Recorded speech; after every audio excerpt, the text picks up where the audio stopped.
All right. I don't know. I don't know why it started like that, quite frankly. I think it's end of year. We've got two more spaces to go before the break. So hang on. Two more spaces to go before the break. So Christmas, I guess Christmas is here soon. It is. So yeah, there's loads of reasons to be happy about. So yeah. Yes, and we will be sending out Christmas presents to the first 50 speakers. Pardon? Surprise.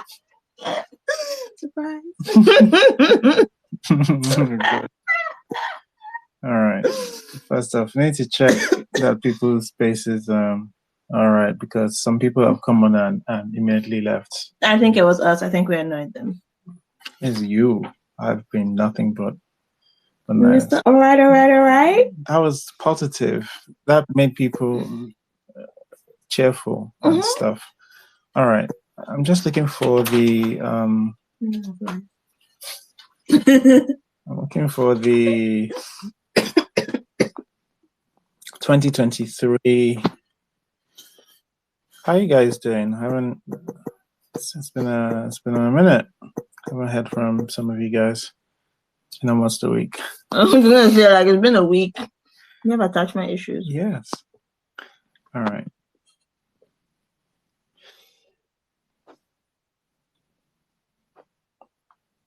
Yeah, I think some people are having issues. Some people have had to request twice. Okay. All right. But let's give it a shot anyway. Welcome to Nollywood Film Club. We do discuss Nollywood movies every Sunday. We are doing not movies. We're having a discussion about Nollywood Film Club today, which is should be fun. And we're going to be reviewing the year. We're going to spend more time on the latter half of the year because we did do a sort of mid-year review. But yeah, we'll discuss our highlights. We'll discuss our lowlights, and then we can discuss what people think we can do better generally. So yeah, and generally highlights now. So what highlights can be? Highlights can be some of your favorite films. We'll take a top 3 or 5 or whatever you can do, or just the space. So maybe the film wasn't good, but you have positive memories of the space. All right. So Nollywood Must Change. You were first. Please tell us. Okay. My highlight for the 2023. I think my favorite movie this year would be The Trade, because this movie, apart from Blossom's accent, I think this movie is the best movie that came out this year. If I could remember, I did everything. I tried to find other movies that were better than The Trade. I couldn't find any. So The Trade is my best movie for this year. And I kind of realized that this movie was made more than 5 years ago? Maybe, I don't know, but it's been long they made the movie, and it came out to top movies that were made last year or this year, and it's kind of crazy. So I think this movie is the best movie this year, and I think we had just not too much negative reviews. I mean, negative comments concerning the movie. The only thing were people were just complaining about the accent. Yeah. So my next highlight was Before Valentine. I think that movie, as bad as it was, it kind of felt like a feel-good movie. And I don't know, if you hate Before Valentine, something to check yourself. You are a real hater. Not because you're an hater. You are a real hater. If you hate Before Valentine, it was not a very good movie, but it was kind of a feel-good movie, and I kind of enjoyed it. Okay. Another one is Jagun Jagun. I kind of feel I was glad a movie like that was made, because it looks like they spent some money, like some big money on it, and but even though the storytelling was not perfect, but I'm kind of glad that we had like a yeah, I call it an epic of that scale from Nollywood, and you know, it kind of did well with numbers in a way, and but it was not the perfect movie, but I kind of, it was a great thing for Nollywood. And then House of Secrets happened to us. They, I kind of like that they did something great without it. I mean, not like they did something great, they did something of that scale. It was they were trying to make something different, even though they couldn't, get what they wanted to make. It wasn't perfect, but I was glad that they did something like that, something different from what we've been seeing, like a psychological thriller in a way. I kind of commend the effort of the filmmaker for doing that. Yeah, even though I wish they could do better. Maybe they would do better next time. Um, then the Black Book happened to us again. Hey, I kind of enjoyed the discourse on this one because it made us realize that money doesn't make a good film. Actually, money doesn't mean your film will be good. You could spend a lot of money on a movie, you could spend millions of dollars, and it will come out not too great. It will come out less than mid. Yeah, I kind of appreciate that people really learn that it's not about the money. I don't know. Maybe the friends of the filmmaker didn't learn that, but kind of glad that most of the audience learned that it's not about the money. It's about the storytelling and some other things. So I think these five were my kind of highlights for the year in a way. Yeah. All right. Thanks, Nollywood Nollywood must Must Change. change. You put Before Valentine in there, and not just as a you enjoyed the space as a feel good movie. I will catch you on that one later. But thanks. All right. I've probably lost track a little bit of the people that came in. I think Atas might have been second. Girl, it was It me. was me. Definitely not I'm second. kidding. You were I think definitely not Vanessa second. came fast and got dropped off. Probably what happened. Vanessa was not second. I know Yeah, Vanessa but was it I was came third. it was second me. because by the time I came, Otas wasn't on the speaker list Okay. anymore. Am I actually? Yeah, Because because I she Oh yeah, came because on she got and kicked off. And she dropped. no, I got um. dropped off. Oh, you're not second now. I'm second. I don't care. Vanessa can go. Yeah, I'm just playing Otas. Oh my god. All right. I don't think I have up to 5. But I did enjoy Abara.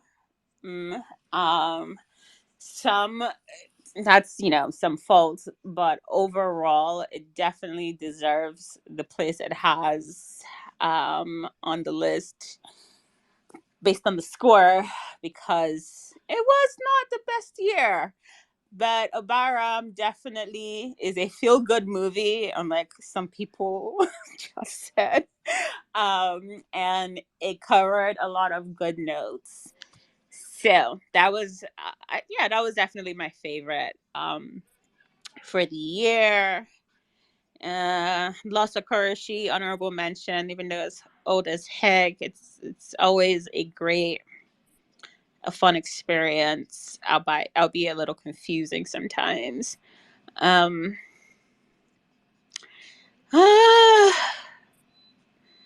boy. I mean, I guess Madame Koi Koi Chapter 1. It was, it had, it was definitely a a decent premise, and I really enjoyed the story they were trying to tell. Ugh, yeah, but the Black Book was actually fun. Um, it was very fun. I'm a lover of action, and RMD was fun to watch. So those were my favorite 4. Yeah, But this year wasn't. This year was very hit or miss. Very, very hit or miss. Yeah, thanks. Thanks, Taz. Again, somebody puts Obaram as another film that's we're supposed to just accept. Actually, she said it deserves its position. Considering the year we've had. Yeah, okay, which is not the most ringing endorsement, but its position is outside the top 20. It's number one, isn't it? On NFC. Do you mean Sister? Oh, I'm an idiot. I mean Sister, not Obaram. Why would I say that? Obaram is the one with that babe who cannot act. I meant Sister. Definitely. Okay, all right.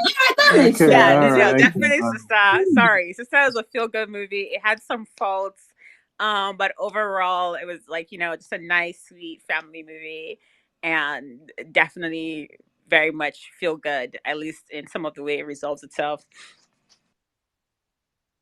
You know what? This is why we should ask questions, because I did ask you were talking about Obaram here, and I was like, let's go from her teammates. All right. And who do we have next? Vanessa? Who do we have next? I would just like to say, guys, I fought this year. I fought with a lot of people. I fought many battles. I fought myself and my Nollywood fatigue. I fought the general population. I fought Nollywood filmmakers and, and their people this year. Those were I'm giving you my highlight reel. I don't even care about NFC. This is my personal highlight reel. You fought us. I fought you, not us. Don't involve Mrs. C in your bad behavior. I fought you. I fought you and we made up. But yeah, this was a year, man. I was dealing with Nollywood fatigue this year, and I thought, okay, coming off of last year, that this year was going to be better. Halas, I was proven very wrong. This year was the year we're gonna get our $1 billion technocrat sponsored film, and it was going to be the best thing since sliced bread, and then it wasn't, and then I had the effrontery to say it wasn't, and then they jack me by my throat. I'm so sorry. I can't take. I don't know. I can't take this year in Nollywood very seriously. Like we had Gangs of Lagos. Was this the same year we had Brotherhood?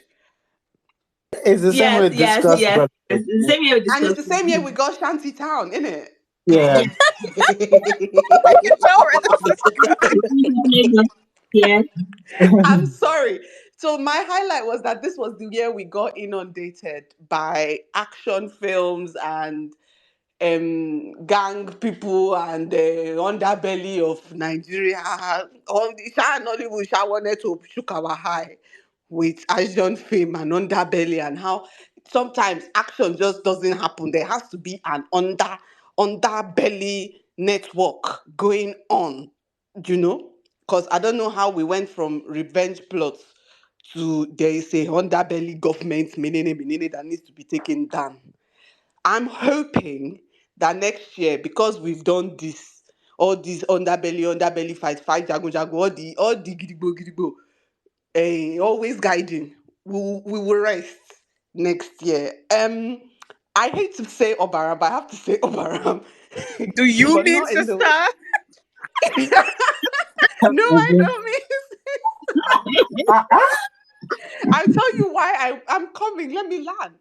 Obaram gave me my second favorite Nancyism, and it was in song. Do you guys realize how beautiful that is? We get normal Nancyisms, just by speech. But then Operam was like, no, we're going to take this up a notch and we're going to give you a Nancyism in song. And the fact that I didn't even notice it until Otas pointed it out to me and gave me a timestamp to go and watch that Nancyism. Obaram has to get his flowers. I don't care. You people should give Obaram its flowers. Plus, we got our beautiful baby girl, the child actor. Was this the year for child actors and actresses, or am I being a bit generous? It's Because just You're being one. generous. It's just one. are you sure it's just one? Didn't we watch the Aim Fair this year? No. No. Oh, it's last year we watched the Aim Fair. Hmm. Oh, so sorry about that. Mm. Um, Vanessa is like, time is just a concept to you too right now. is Did it you so? pick that up from Black Book? She got it from Lola there. I'm sorry.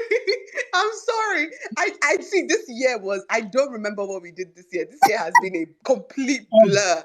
Okay, Um There's a this guide. there's a I'm actually looking at the guide. It's the guide that is trying to wow. the guide is I helping me. I Bang, was say Okay, the looking at my dance the list. favorite season. space. I'll tell you what my Say the favorite dance space was. It season. was the yes. No, Yeah, no, it was what's the the season? what's the Nazism? Oh, she said she sang. I'm trying to remember the tone of the song. It was a very solemn song, but the Nazism is these trails. And I Oh, was and it was supposed to be trials. But my sister sung Trails. And I was like, hold on a minute. Let's go back to that song. You should please. I'm trying to move on. I'm trying to move on. Let's move on to my favorite space of the year. It was the African folktale space. We got the Jin film. I'm surprised that that's not everyone's favorite film this year. Like this was my favorite thing I watched that entire year. I liked the Enmity Jin. I liked the Rainmaker story. I need to go back and watch those shots again. I liked the Rain Menini Menini film.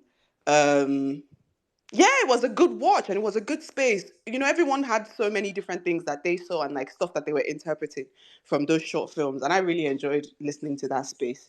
What else was my favorite? What space were we banting a lot and we're just laughing? Any space that we weren't very serious and like we weren't taking the film very seriously was my favorite space this year because honestly, with a lot of Nollywood, it seems like we're tightening Nollywood to our chest.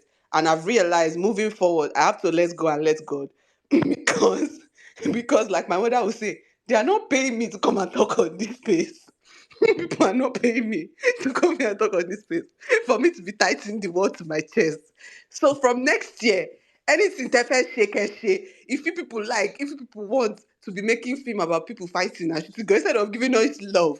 FF one need love, need season of love. This is giving season. FF give one need love this season. So anything FF people should do next year. If you people like Valentine should come, people should bring film of two friends fighting over one foolish, undeserving man in the name of Valentine. Because is that not the same year that we watched that Mo Abudu film? Uh-huh. Tebafe, you people next Valentine, bring another film. See, I'm okay. It's okay. All right. Okay. All right. All right. Just going to read something like Hema Pearl says, now for you, Vanessa. You cannot even know that your public fighting impacted me privately. Close friend even blocked. Close friend even blocked me. I suffered for I'm so you. sorry. Can't be Honestly, that I close used and to they think blocked you that over the one Nollywood. All right. So, choose your fighter. all right. I've lost the thing. I'm gonna go with Elizabeth. Um, Sorry. okay, guys. So this year, I just went through the list that you posted and realized that I only attended like 20 spaces this year, and we've had, how many have we had? Okay, 45 now. This year was the year that I decided that I will not watch anything that I do not want to watch. Like before Nollywood Film Club last year, I did not used to watch some films. Like when I see director or somebody, like if I read the synopsis and it's not, I would like no, I would choose my piece. But last year, I decided not to choose my piece. I was watching everything. Like Vanessa said, as if somebody was paying me for it.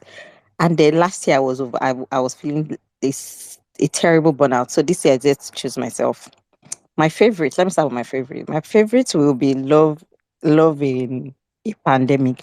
Not the film, oh, but I enjoy that space. You know why I enjoy that space? That space started with Love in a Pandemic and ended with Letters to a Stranger. I like it so much because I went to go and watch Letter to a Stranger afterwards. And I think the fact that we were bantering all through made it one of my favorite spaces of the year. Um, what other one did I like? I like Jolly Roger. Film probably horrible, but I thought the space was nice. Everyone was just speaking out things, even things that I did not remember to say, like the cooked meat, like the boiled meat that was supposed to be the dog. I still found that very funny. Like I had to go back and watch it and saw that the meat was already white. I thought it was funny. I enjoyed that space. What other space that like Omodudu mentioned before Valentine's? I liked it because guys, I did not complete watching before Valentine's and I joined that space. Or did I even join? I can't remember. I listened to it. I thought it was fun, even though I didn't complete it. I like that space. What other space did I like? Sister, yes. I like Sister Space. I liked what other space did I like? I was not here for a lot, but I think that's a lot of spaces that I like this year. African Folk Tales Reimagined. I liked the space and I liked the collection, the short collections. And like Vanessa said, not a lot of us had like the same likes, but we all settled on some. But I really do enjoy the different opinions and how people see these films differently, their takeaway. And I love that, at least thematically, people were saying different things. And then, the way we interpret film is different. And I don't think we've had, again, it's not necessary that you have to interpret all films. No, it's not, right? Some should just be fun. But this particular one required that, people see things differently, interpretation, and I really enjoy things like that. It makes me happy when I hear like different opinions. Now, the worst for me, let I me check mean, this one. we get to You said worse. what? I've not yet reached worse. We get to worse. Although one Okay, would no, think no, you okay, are no very worries. Okay, nice. now I want to say one more thing that I like. Do I think I enjoyed Madam Kwekwe chapter 1? I was not there for the second one, but I actually like that one too. All right. Okay. Yeah. Yeah. Using your piece. It's I funny. read Like it. I just read in chapter 1. That's another. That's another. That space. There was a lot of drags for Far From Home. It just. Yeah. To the Courtesy point. of Aneza and company. I feel like anytime there's a cast of young adults And that forever look will like be. young adults, And Far will From forever Home, be. that smoke. Look. Because And I will anybody be can do there. better than Far From Home. I will be there to cook. The one Okay. for Sarah was a hilarious space, man. The what? The Which one one? for Sarah. The It one? was Yeah. Oh my god, Oh my God! yeah. I got vindicated recently. Nah, fuck you. I got vindicated recently. You did not get vindicated. My Mrs. C's family are here. My Only brother-in-law, two members of my family, my please. mother-in-law are here, and they took my side. I was so happy. Because they were not exposed to the trailer and the marketing, and they didn't have room for disappointments the way we did. I'm sorry. They took your brother-in-law took in what you said and still interpreted it the way I did. Anyway, let's In not. fairness, Let's I don't not. know how sober he This was. is not counseling, my dear. This is not. I was That's about to Thurs- say. That's Thursdays. No, we need to buy £600 for the club. All right. Anyway, okay. Next, I'm gonna go with Rotimi. Rotimi, please tell us some of your highlights of this year. Hello, can you hear me? Yes. Okay. I kind of broke my own down in terms of my own top 10, kind of what I got from this year. So I'll try and just breeze through it as briefly as possible about what I liked about each movie. For the first one, I'm going at my number 10 for Yahoo Plus, just for the concept and how to kind of like contain a story within one environment. I thought I liked that. I thought the screenplay, I liked the actors, seeing the new actors, the use of language and everything. I liked the concept. I wish with better money, with a lot more money for technical, if the technical aspects of it were better, I think that was one of my best movies. Number 9, I have Shantytown, specifically for Chidi Mokeme's performance. I think that was like one of the first things that okay, I haven't seen Chidi Mokeme for a while, and seeing his performance, that was one of the things that stood out. Then, as usual, they gave us a underworld gritty crime thriller. Can't get enough of those. My number 8, I have to go with Jago Jagun, because as a Yoruba folktale.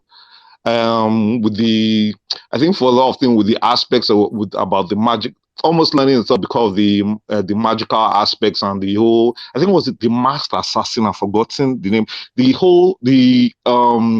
twist that the masked assassin turned out to be the princess that was in love with Oladimeji's character. I liked that. That was probably the highlight for that part of that story for me. What was I? I was on number 8. Okay, number 7. Okay, this is not yet out. I just listed it as my top 10.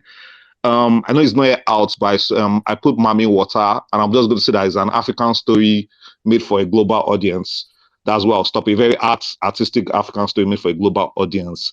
Number 6 is The Black Book. Just for, first of all, number 1, The Black Book, because of the ambition, because of the scale, because of the cinematography, because of the art design, and also how to learn. For people that said I don't know anything about the business, I was like, that's the best way to learn how to market yourself individually as a producer and a director of a film. People should take notes if you want to learn from the business. I just had a query about story design, and it was like, oh, I don't know the business because I'm not paying attention to how people market themselves. Well, I still love it for a scale and ambition. Number 5 has to be Madame Koi Koi, and specifically Madame Koi Koi chapter 1 for the story concepts, the idea, the secondary school location, you understand, brought a lot of nostalgia for a lot of people. The punishment of the young students, the Madame Koi Koi character, because a lot of people have heard about the urban legend of Madame Koi Koi. So I'm like, okay, that's for at least for the first chapter, a lot of people interested, a lot of people talking. Second chapter, not so much. A lot of exposition kind of killed all the momentum, but promise. Number 4 for me was The Trade. The Trade, because of I think I was one of the few people that actually liked the characters. I think is it Blossom that was the main character, even though a lot of people had a problem with the Igbo accent. I think I was one of the most realistic attempts of hello? No, okay. It's just like you mentioned some films that we did not discuss on film club. So Which some of us just don't know. So which one? Oh, this is the Oh, I thought. Oh, sorry. Carry on. Mami, what we did not discuss? I thought you That said was a something else. mistake. That was the only one I knew was a mistake because I had it just because I saw it. Yeah. But yeah, so Sorry. okay, cool. The Trade, the characters I like Blossom. I think I was like probably the most realistic police investigation. I just liked the investigation. I liked what's her name? Was it Rita Dominic? Who was the hostage? I liked her. I liked this guy. What's the guy's name from Tinsel? Shit. Gideon and Staneze. They are like them playing off each other. Then Blossom as the main kidnapper. That was actually cool. Number 3 was Ijogbon for just Kunle Afolayan in terms of his own consistency, his own production values, and in the characterization of the young actors, and just the setting of that Yoruba setting of that sound, just how using that to tell a story. I liked that. I like the fact that Kunle has a steady way of delivering what he can deliver. And my number 2 for both that gave me the most emotions this year was Sister from Biodun Stevens. Had the most heart, most emotion, had the most thing that resonated with a lot of people that they could get behind the character, the struggles and emotions of the character. Kehinde Bankole, probably arguably the best performance this year. I think that will probably be for Sister. Then my number 1, because of scale, ambition, art design, cinematography, what I feel like, what the most ambitious attempt in the whole Nollywood for this year was Gangs of Lagos. I like the fact that Jadi is as per pushing. I think that was the one that for me, I think that out of this year, the thing that actually tried to push the boundary. Only thing I tried to really push the boundary on what we can do within Nollywood was Gangs of Lagos, and I really appreciate Jadi for her effort because I know that she put a lot of effort in putting that together. So yeah, that was for me this year, my own breakdown. All right, thanks, Rotimi. I actually thought when he said The Trade, I thought he said Betrayed. I was like, what film is that? I haven't seen it. But, all right, thanks anyway. All right, I'm just guessing at this point. Wayne's Rants. This was like the last person. No, sure. So my highlights. I don't think I'm going to do. You said it doesn't have to be films, right? It can be spaces.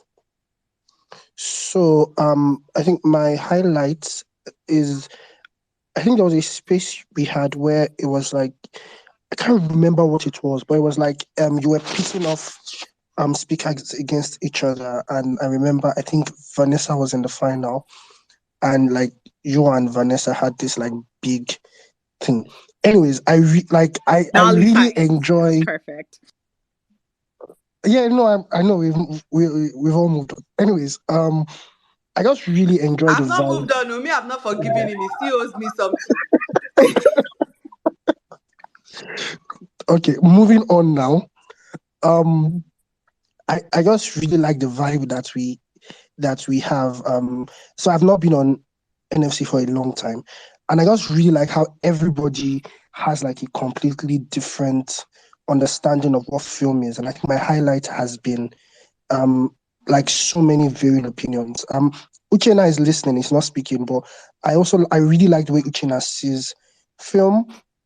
I think I'm not like hyping everybody up, but I also really like Vanessa's eccentricity and how she's like willing to fight everybody on this planet. So it's like, some. I'm actually a lover. Oh.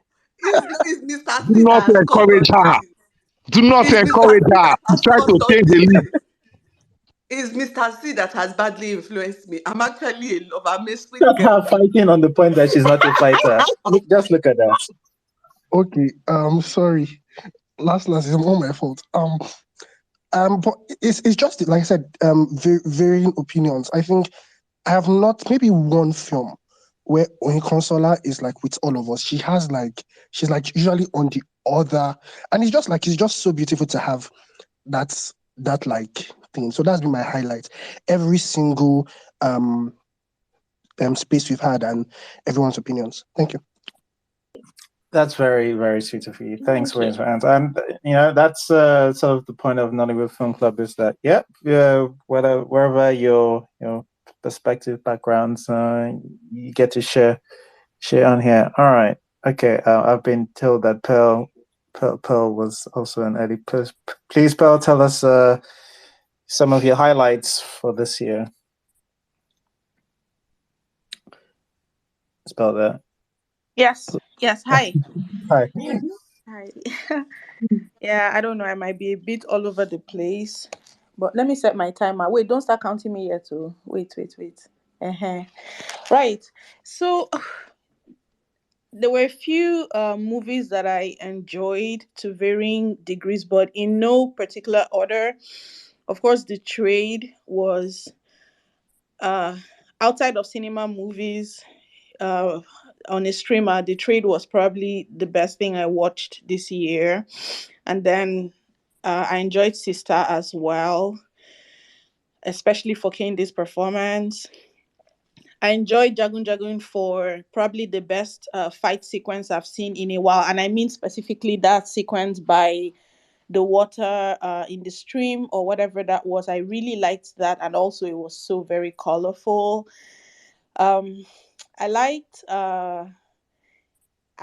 I, I rediscovered some actors that we've known a long time, but it seemed like this year was kind of like a reinvention of them. So I know Shafi Bello has always been there, but it felt like she was a bit more visible this year as far as her acting. I've also known Sean Farquhar a while, but this year seemed like the year that I really saw him as a strong actor. And I liked seeing a lot of our favorites like come back, as somebody has already mentioned from Shantytown. Um, what's his name? Chidimokeme. I really like him. And just a few other people like that. I liked this was the cinema movie, but to see Kanayo and just so on. Then my very favorite thing I think is this space, this film club, this Nollywood Film Club.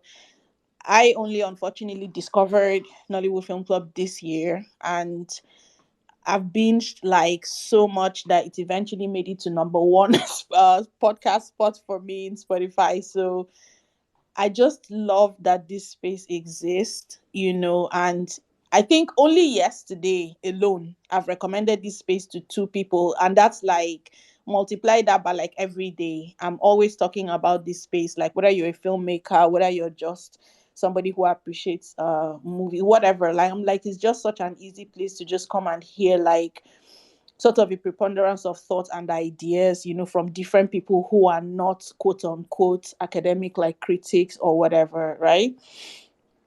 Then I like the Black Book for just the possibilities. It's kind of like this is what we can achieve, as far as I'm not saying that it was a great movie, but it just showed us, it reminded us that money talks as far as scale. That doesn't mean that somebody has said the opposite, which is like, yeah, money does not make a good film. But I'm looking at it from the point of view of money will definitely help a good story, and I think the Black Book showed us that you do need like to be empowered to make a good film, after you have a good idea. And then let me see. I like how there are film festivals popping up here and there, and it looks like there's just, I'm not sure if it's from my point of view, but it just feels like there's more people like rediscovering Nollywood as an industry and watching our movies than maybe the past few years. I don't think that the number is going down. The number is going down in the cinemas, but maybe due to streaming, more people are watching Nollywood films. What's my time saying? Oh, I'm almost out of time. Okay, I liked Yahoo Plus. Very simple story, a reminder that story is king. I enjoy, and this one is probably selfish, but the rise of film criticism in Nigeria. It used to be two or three people. Now there's so many of us making noise all over the place, talking about Nollywood and films and everything, and I love it. Let me see. What else? I think that's probably it for now. I want to talk about Mami Water, but I had already asked if we could talk about, and I'm told that we're kind of limited to films on streamers and that we've discussed here. So yes, I think that's the things that I'm grateful for and that I liked about like the industry this last year. Thank you so much, Pearl. Yeah, you guys, thanks for recommending, thanks for listening, and I'm happy that you found a space that works for you. Some people, it doesn't work for everybody. All right. Because of you. Yeah. All right. All right. Yeah. Okay. Is it Timmy? Timmy, do you want to? Okay, so just like some previous speakers have already said, I would also like to share my appreciation to the film club, because I genuinely feel like this is probably the only thing that keeps me going in terms of school, because every Friday I know that a film is going to drop and I know that we're going to talk about it on Sunday. So whenever the week starts on Monday, I know that I have something to look forward to at the end of the week. So I feel like that just keeps me going, and will I say makes me not lose my motivation when it comes to school, or like when I'm having like um a down moment or something, I know that I have the film club to look forward to. So that's something I really appreciate. In terms of what I liked, my favorite spaces and films of the year, I'm going to go with The Trade, Ijogbon, Before Valentine, She Must Be Obeyed, Sister, The Order of Things, Cooking the AMVCAs, as well as Nullified. For Nullified, I remember when Mr. C posted, who do you think is going to win the fight? And I think it was three people, right? And I think Vanessa was there. There were two other people, although I don't remember their names. But when they said, oh, when they were like, okay, vote for who you think will win. At first, I wanted to vote for Vanessa, but I don't know, something just told me that I don't know, but something just told me to vote for another person, and luckily for me, the person who I ended up voting for was who won. So yeah, I guess that's something good to take out of out of the So you were nullified. plotting on my downfall. No, I was not plotting on your downfall. I was not plotting on your downfall. I just thought it would make a good plot twist if you didn't win. So I If you wasn't say plotting on your so. downfall. If you say so. Shout out to Leahy, by the way. Leahy was our winner. Undisputed. If I should grab you. If I should grab you. Go on to me.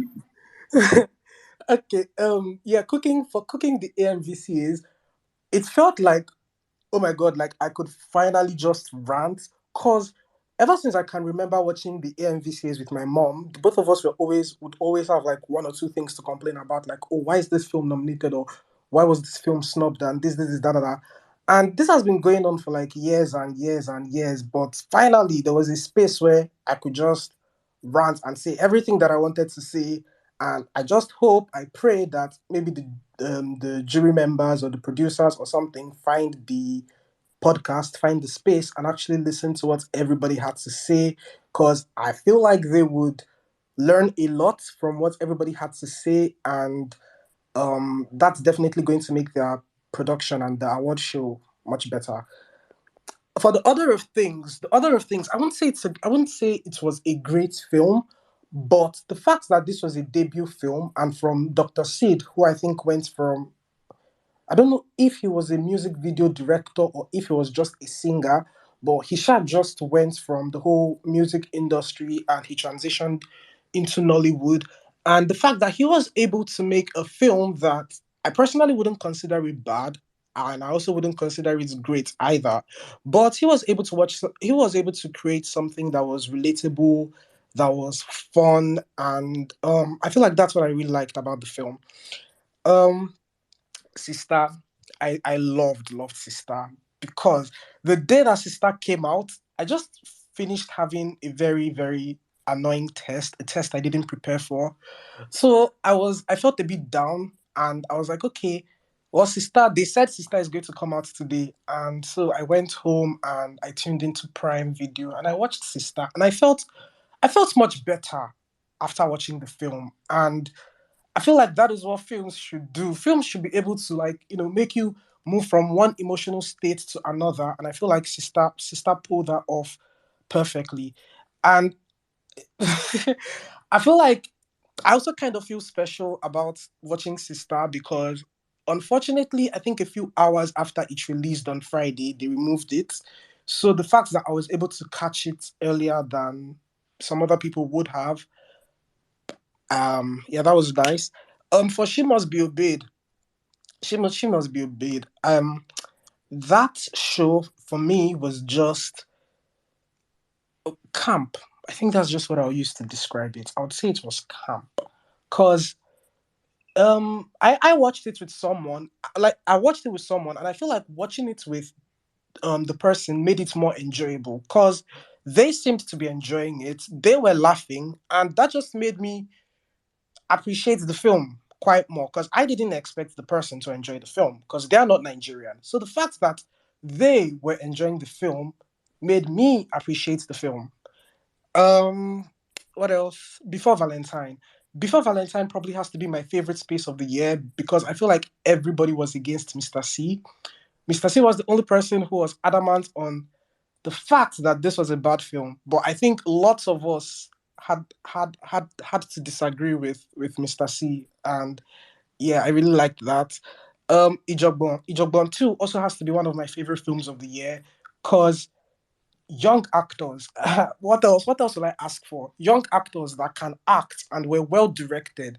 Yeah, sure, the film had um its faults here and there, but it's really made for an enjoyable watch. And I feel like what makes me enjoy Ijogbon so much, or what made me enjoy Ijogbon so much, was the fact that a lot of the things that week in, week out, we usually hear complaints on the space about, oh, so character is not consistent, or so wasn't set up.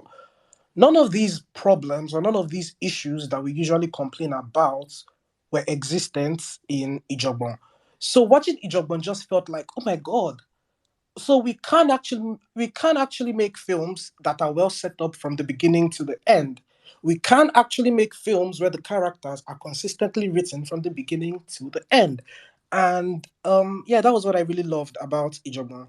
And my final film of the year will be The Trade. Yes, sure, the audio was horrendous. It was, yeah, but I feel like I have probably rewatched The Trade at least 5 times this year because just such it's just such a good film.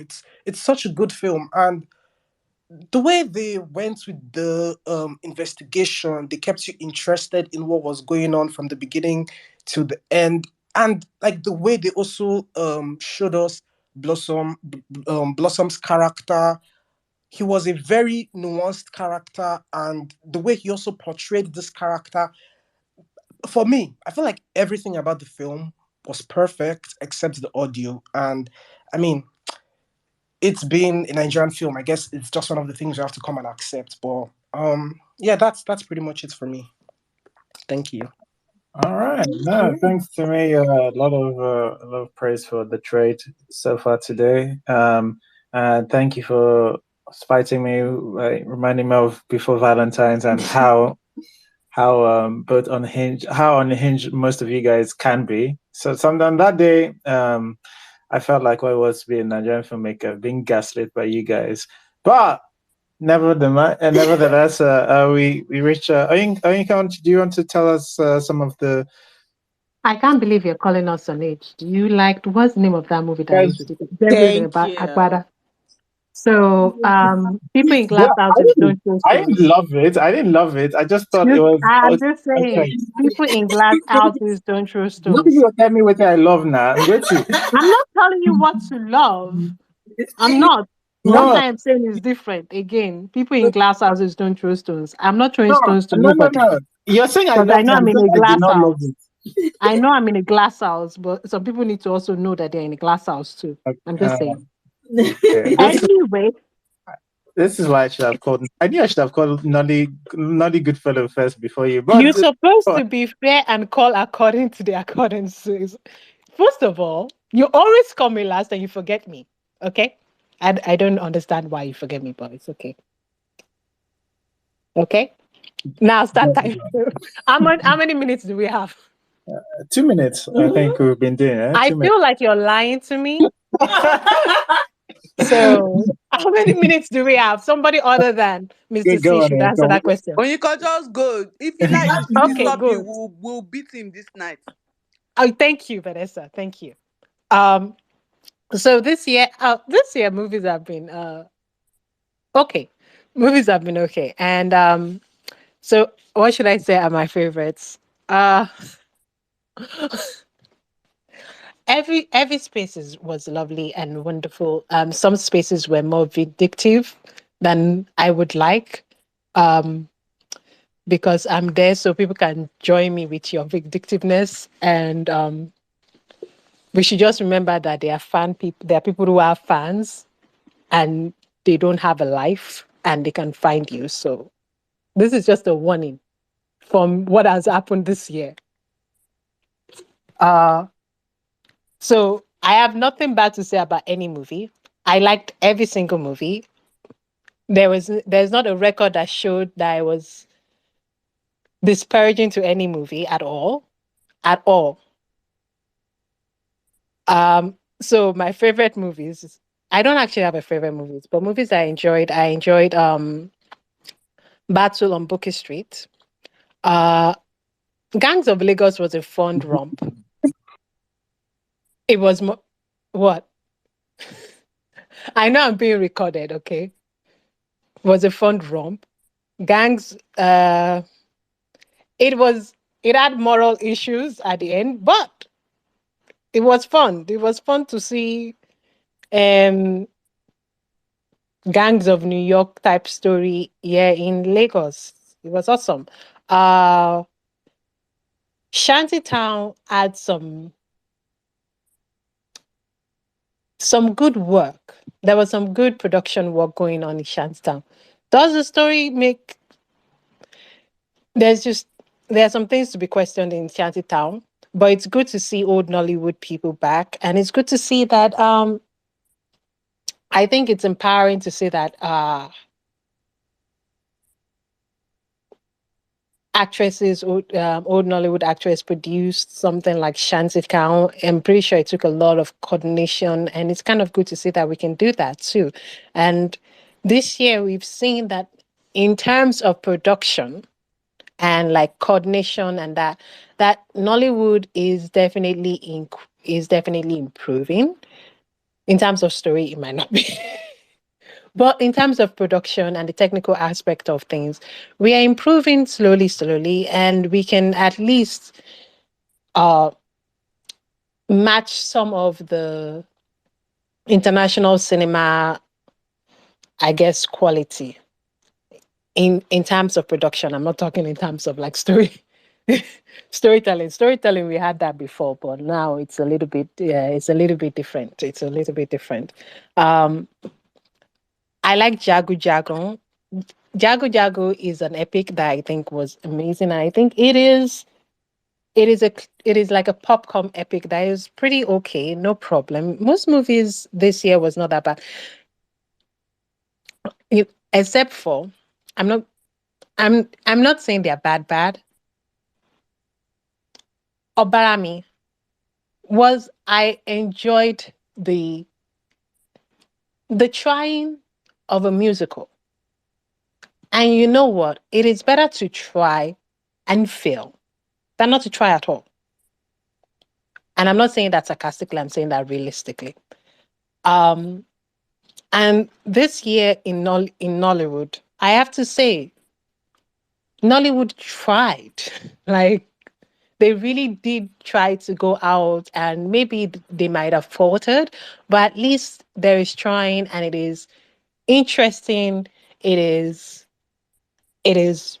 interesting. Like at least interesting is that things are happening. It's not a safe paint by the numbers things that we've been seeing in other film industries. Like for instance, now a lot of Hollywood movies are just paint by numbers. The big ones, they just paint by numbers, and it's like getting boring. It's getting ridiculous. But in Nollywood, you can still always find some sort of artistic, some sort of trying in it, and that's what makes Nollywood wonderful. Uh, so, like, I don't think most of these movies failed completely, except for Devil in a Bada. No, okay, Devil in a Bada. Production wise, kind of okay, kind of okay. It's just that uh, there were so many. The thing that got me for Devil in a Bada is like it was almost there. And as everybody said, I am very, very like I have a big range of like what movies can be. I have a bit. That thing was just so annoying. It was bad acting. There was just multiple lines of failure at Devil Nevada. But the thing is that they tried, and that's something to give. They tried at doing a paint by numbers political trailer, and yet they still failed at it. But it's okay. It's good. It's like that's what happens in life. You try so, and sometimes you fail. It's okay. We move on. The spaces I generally liked all the spaces. It was generally nice to see like people have different opinions, and it was generally nice to hear people's varying opinions and pushbacks and all that stuff. It was wonderful. There were things that when I was watching a movie, I saw, but it just wasn't staying on me. But whenever I come into the space, I'm like, yeah, that person makes a very good point. I remember seeing that, even if I loved the movie. And I generally like the space. No matter how much time I fight with Mr. C, I am not envious of your position. I would just like you to remember me. But it's okay. And I generally like Vanessa's antagonism. We always need somebody to be antagonistic. Like I said in the beginning, I'm just a little bit scared because Vanessa is taking no prisoners, and I'm like, This reputation that I Vanessa, Don't I'm right worry, beside. I I don't got your know. back. Don't be scared. This Stop No, scared. no, reputation that I I'm have. like, yo, I no, no, actually no. never I'm go like, out yo, to be Vanessa, antagonistic. I'm right beside you here, and people might think that I am with you, but it's okay, Vanessa. When it's, I'll take some bullets for you, some, not all. If they come after, I would definitely throw you out, Vanessa. I'm so sorry. I apologize. I have to survive. Um, Osas too. I know that we said Vanessa, but Osas, you're right there I too. speak like 2 words. What did I do? You know, you're right there too. Vanessa is just louder. She's just out there. She's the first person they call for. But Osas is there. But it's like it's wonderful. I'm just like, wow, you guys are more braver than I will ever be. But also that was wonderful. And Mr. C, being always like, you guys get on Mr. C's neck, and I just want to say, like, let's cut him a break. He It's deserves not it. easy to roll the show. Okay. Yeah, he deserves it. Like, sure, he runs the ship into an iceberg every night now and then, but like, let's give him a break. At least we're still floating. See, Mr. C, I'm nice to you. Don't All and right. that okay, now see he's going to cut me off after he says something nice to him. Okay, Well, bye bye. you were doing Bye well, and bye. then now you accuse me of steering the ship into an iceberg. All right. Okay. I said we're still floating. What? I'm so On the lifeboat, shivering with we're still floating. We're not the Titanic. We're still floating. We float into the harbor. No Oh, matter how much bad movies you purposely give, but we float into the harbor. all right. Okay. Okay. No, responsible for all the bad movies that exist. All right. I do love Yinka. She is again like she's one of the day ones. So all of the bands I love, especially you do need an antagonist sometimes. I love the antagonism. Bring it on. All right. I am not antagonizing you. Again, remember, we still get to the harbor. I am not antagonizing you. Yeah. All right, Nolly Goodfellow. I know you haven't probably joined us, but there's a list of the films we've spoken about. I don't know if there are some that you particularly like that you wanted to highlight. Please go on. Right. Yeah. Hi. Thanks a lot for having me. And I'm going to start by digressing a bit. I'm an Indian Nollywood fan based out of India, which is why I sound different from the rest of you. Well, I started a YouTube channel also where I talk about Nollywood movies. So I started it earlier this year, and in my very first video, I had mentioned that I may not be able to talk about the latest movies, but then luckily 2023 has been buzzing with Nollywood movies with releases every other week. So that's been amazing. Uh, well, in terms of quantity and in terms of quality, one thing I would say, like Oin Khan mentioned, is the amount of ambition. So, in terms of ambition, movies that stood out to me were the House of Secrets and Jagun Jagun and Gangs of Lagos, and there was one more, Black Book. Black Book, yeah. Also, I think one big moment for Nollywood was Blackwood being number one in South Korea for many weeks together. Now, why is that so big? To put things into perspective, the world turns to South Korea for thrillers. Like uh, in Bollywood, for instance, in the last 10 years, a larger number of thrillers were flicked from South Korea. So for a Nollywood movie to do that good in South Korea is, it's quite telling. So that was there. And in terms of content, movies that really stood out for me were Trade, Sista, and Yahoo Plus, which everyone has spoken about. In terms of movies that no one spoke about so far, I would say is My Village People. I mean, yeah, as a horror comedy, I know the horror fell flat, but the comedy was really good. Like, I don't think I've enjoyed a Nollywood comedy as much as that. So yeah, I know. I mean, we're short on time, so I think I'll just leave it at that. No, all right. Thanks, Nari. Good fellow. I've seen a few of your videos actually. With I think my village people we saw last year, so we did discuss that last year, and that's probably why we're not talking about it this year. But yes, Oh, wow. I thought it yeah. was 23 movies. Sorry, my bad. No, that's all right. All right. Okay. Mrs. C. Yeah. We've had everybody. Oh, Benga wants to say something. Sorry, Benga. The space is. I think the space is full. If you put up your list, we can read it. Except if somebody wants to drop. But if not, we've stopped the rotating to keep the space short. as short as we can. Shorter. All right, Mrs. C. Your highlights. Okay. I mean, I want to add this space because I'm really enjoying this one. So I think what I had put as my highlights was I'd ranked Samaria / The Way Things Happen space as number one. And again, like I don't know if it was Vanessa that says it. I'm really struggling to remember the actual content of specific spaces because I don't know, we're doing this every week, right? Things start blurring into one, and it's just a space ends. I know I had a good time, but I'm not like making it a separate thing. But anyway, Samaria / The Way Things Happen, I like that space because I liked both those shorts that we did. So I'm putting it there. The Way Things Happen, I just thought it was such a beautiful, beautiful short film on grief.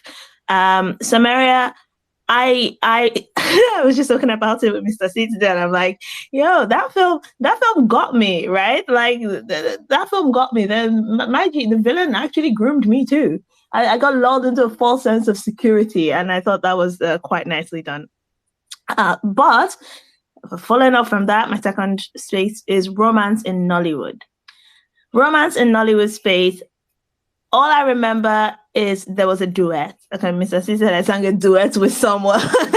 That's cheating, but go on. That counts as a body. We were singing this song from, oh my God, I can't remember what the film is called now, but you are the melody of my life. Living without you was a punishment. And I was like, wow, we had romance. We were singing Let's Meet Like Two Waves and Promise Never to Part. We've lost the art of romance in Nollywood. But anyway. I think my singing, my rendition of the Deadly Proposal song is much better. That's a better highlight, but go on. Anywho, there was singing in that space. How many spaces do we sing in? But yeah, I really the space about a musical. I know. Oh God. Yeah, I did really enjoy the romance in Nollywood space. I really enjoyed that. That was good fun, and it was good conversation as well. It was really good conversation. Sorry. Also, worth pointing out, a lot of filmmakers reached out to us after that to say that they learned a lot. Which, yeah. I mean, it's not nicer than death. Yeah, it's not always what we're thinking, but it's always nice when it has this kind of effect. Because I think for us, NFC is for audience, right? We are a space for audience, but if filmmakers come in and pick up some audience feedback, that is great as well because there's a nice collection of an audience. So this one's chaotic, but the Madame Koi Koi 2 Part 2 space. This is a chaotic entry because who were these people? I can't remember who particularly. Was Cynthia number one. Y'all's goods were recanting your goods from part 1. What is wrong with you people? What is wrong with you? This is a collection of really unhinged people, myself included. But yeah, I don't know, man. That I think it was so chaotic, and it was a little extra funny because the dip from part one, and then we did the NFC score, and it's like everybody knows which part brought down the group average. Everybody knows and it's just weird because like everyone we've been talking about the third act curse, and it is a thing, and it was just. Yeah, we got to see it in action for like 40 minutes, an hour of the third act course, and everyone got to get it off their chests. Moving on, feminism in Nollywood.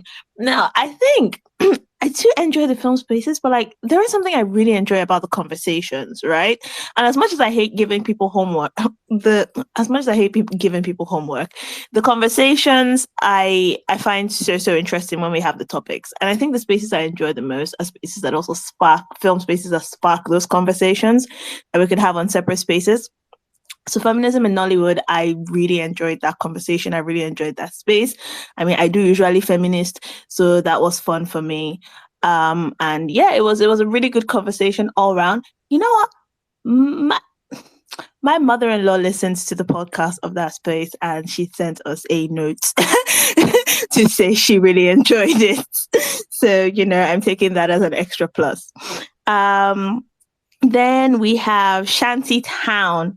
Again, I liked the Shantytown space because of the conversation it sparked. I think we had really good conversation around that Shantytown space. I think when I mentioned it earlier, Mr. C went back and watched and listened to the podcast because, he's the one that does receipts. And it was like, yeah, at the time when we were having that space, I think a lot of what was going on the TL and the conversation around that was a lot of, just praise for saying, Chidi Mokeme and all Nollywood actors, and everyone was like girl power and whatever. And we're on NFC and we're talking about it, and we're talking about how much the commodification of women's bodies in this, right? The gratuitous nudity when for women but not for the men. It was really such an interesting conversation we had regarding Shantytown. And if I remember correctly, I think some of the filmmakers were also on the space and they stayed for quite a bit, which again, for me, NFC is for the audience. But I do think it's good for them to get feedback. And if you listen to Film Club and you get feedback and you're not coming on the TL to tell us our daddies are mad, I'm thinking you're potentially going to get one or two things and spare us a bit more pain on your next project. Oh no, he subbed us. So oh yeah, he did. Oh, it's not even him I was thinking he about. subbed us. Yeah. If you're talking about, well, I think the writer, not the director. The director, not the director. The director actually, I think he does try to pay attention. The director sub, but yeah. Okay. Well, subs are fine. Yeah. But yeah. But I think those are what I listed as top 5. But to be honest, I really enjoyed so many spaces this year. Devil in Aguada was such a trip. Devil in Aguada was a trip. Before Valentine's was a trip. Passport space was so fun because it got to be Mr. C and I against the world. And I would do it again. I would defend the comedic, I don't want to say brilliance, but I would defend the comedy of Passport. I would do it again. I will also fight everybody that said a young time ago was anything short of atrocious. That was also a fun space, but Lantana, we will meet at the front. Anybody that liked a young time ago, I'm going to make you watch Love in a Showroom. Tell me how you feel about that. But anyway, this was a year where we've kind of been through a lot, but you know what? The spaces have been good. Okay. All right. Let me see if somebody has. Okay. All right, Benya was saying it was a mistake. All right. So some of the what are the things I liked? Let me see. What did I put on here? You cannot remember it off the top of your head. Girls. If you really wrote the list, you will know. All right. So I think at number 5, I had the Black Book. The Black Book for me is the space, not the film. But it is the one for me that how'd I put this? Sometimes one thing I do like about Nollywood Film Club is sometimes when the TL is going left, you come to Nollywood Film Club and you really find out whether left is really the way we should be going. For me, well, at least if that's the right temperature. I'm not saying that everyone in Nollywood Film Club doesn't always have the same. Usually don't have the same opinion. We usually fight about a couple of things, but you actually hear people's what I feel like it's something close to the truth. Because like even as much as I think the NFC score is imperfect, like it's actually not bad at telling you the temperature of like generally what people feel about it. Like I think a lot of us who came on Sister, a few of us, not a lot, like a good chunk of us who came on to discuss Sister did not particularly like Sister. Like Sister is by far the highest, clearly the highest rated thing on the NFC score rating. So so regardless of what people say, like I think the NFC score is not actually a bad way to check the temperature of like how people feel about these films. So I liked it because like everywhere it just seemed like, the Black Book, and not to take from, unlike Vanessa, who just wanted to just take away from the achievement that Editi had done. Not to take away from Not you trying to pit me against the whole Nollywood director. Are you seeing what this man is doing? Yeah, I would never do such a thing. Hey, God. Unlike Vanessa, who just do it willy-nilly. But aside that, and I know even someone like Naughty Goodfellow, he enjoyed the Black Book, and I think he's mostly spoke about like the skill and ambition, to be fair, which again I don't mind. But like I think what sometimes I experience on the TL is like everybody's like, oh, this is really good, this is really amazing, and no one's even giving like a version of the production was really good, but like we probably need work on the story kind of thing. A lot of people, and sometimes you see this on your TL too. Some people are like, I'll wait for Film Club, because that's as much as some people are prepared to say whilst tweeting it. But what I'm hoping is that people will generally just become. I think one of the reasons why we opened this, like, nothing will happen to you. Come and say your mind. And what I hope is that people will just become more honest and more less scared about tweeting exactly what they think about certain films, without the need for fear. All right. So that's just. I'm So sorry. what you're saying is they need to be more like Vanessa. Vanessa's like. Vanessa. Exactly. So like what you're saying is they need to be more like Vanessa. Vanessa is an example that you can take on the world. You cannot deny. You will not die. Nothing will happen. I did not die. Because it seems like the audience actually does like it to some extent. In fact, a lot of it, whenever we have clubs, the pushback is always, you guys are thinking too much. Turn up your brain. I believe it's like 53%, no, on the NFC, which is exactly. I think it's I think that's where it belongs, to be honest. About 53%. Let me just double check this. Black. Yeah. I can't really see it right now for whatever reason. My eyes turning on, Okay. Anyway, but like it's not rated particularly that high. It's rated about in the, I think, low 50s or mid 50s. So that's fine. that's fine. But like if you saw the TL, you would not have suspected that. Anyway, then what did I have as number as number 4? I had Devil in Agbada because oh my god, I think both the film, the experience of watching the film, and the space, it was just so much chaos. And I'll repeat, this is not a good film. This is a very, very bad film. Very bad. But it's 6% on the NFC score. You guys are mean. 6% on the NFC score. It's a very bad film, but I enjoyed the chaos. It is so ridiculous, and it's. Did I mean? I should.